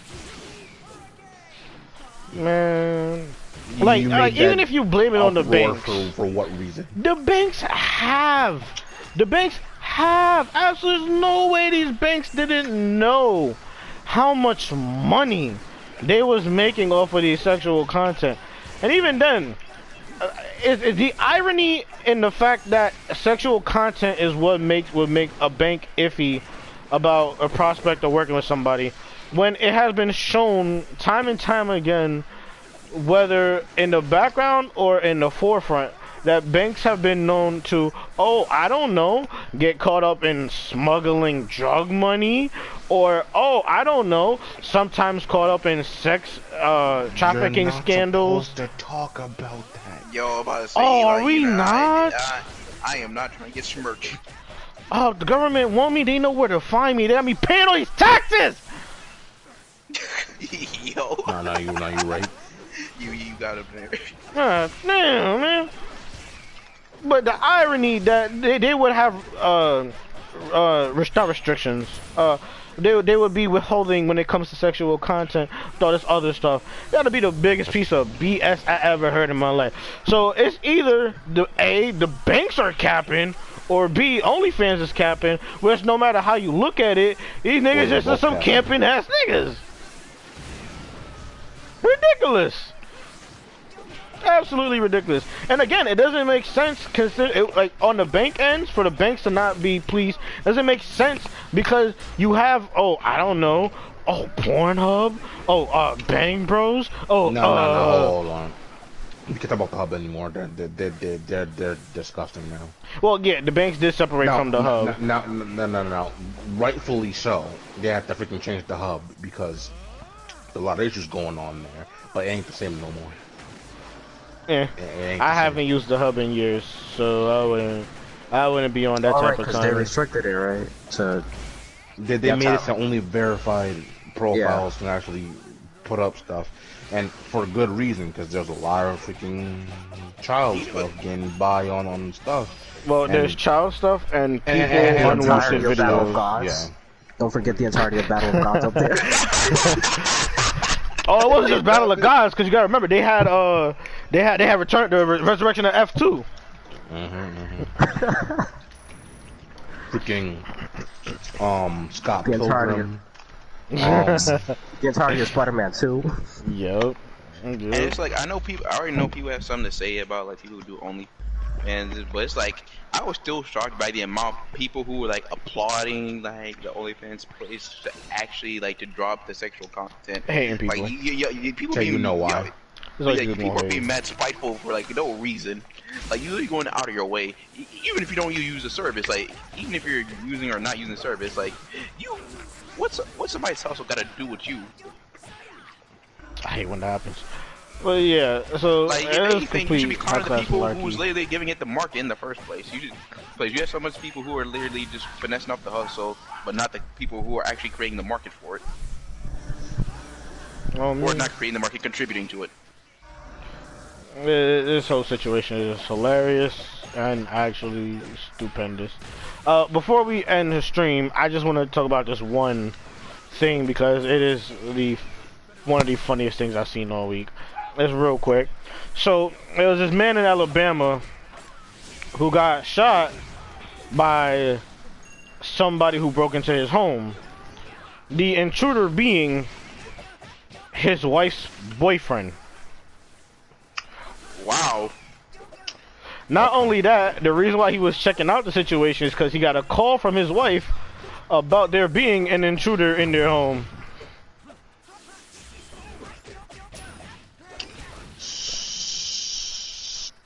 Okay, so a man was checking out an intruder in their house. Oh, no, not even that.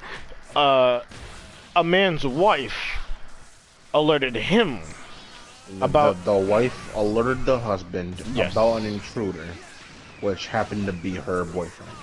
Which was her boyfriend, yes. Who, as it turns out, was also staying in their attic. What? Yeah. He was living in their attic. I had to hold myself back. Yeah, I'm with Kai on this one, bruh.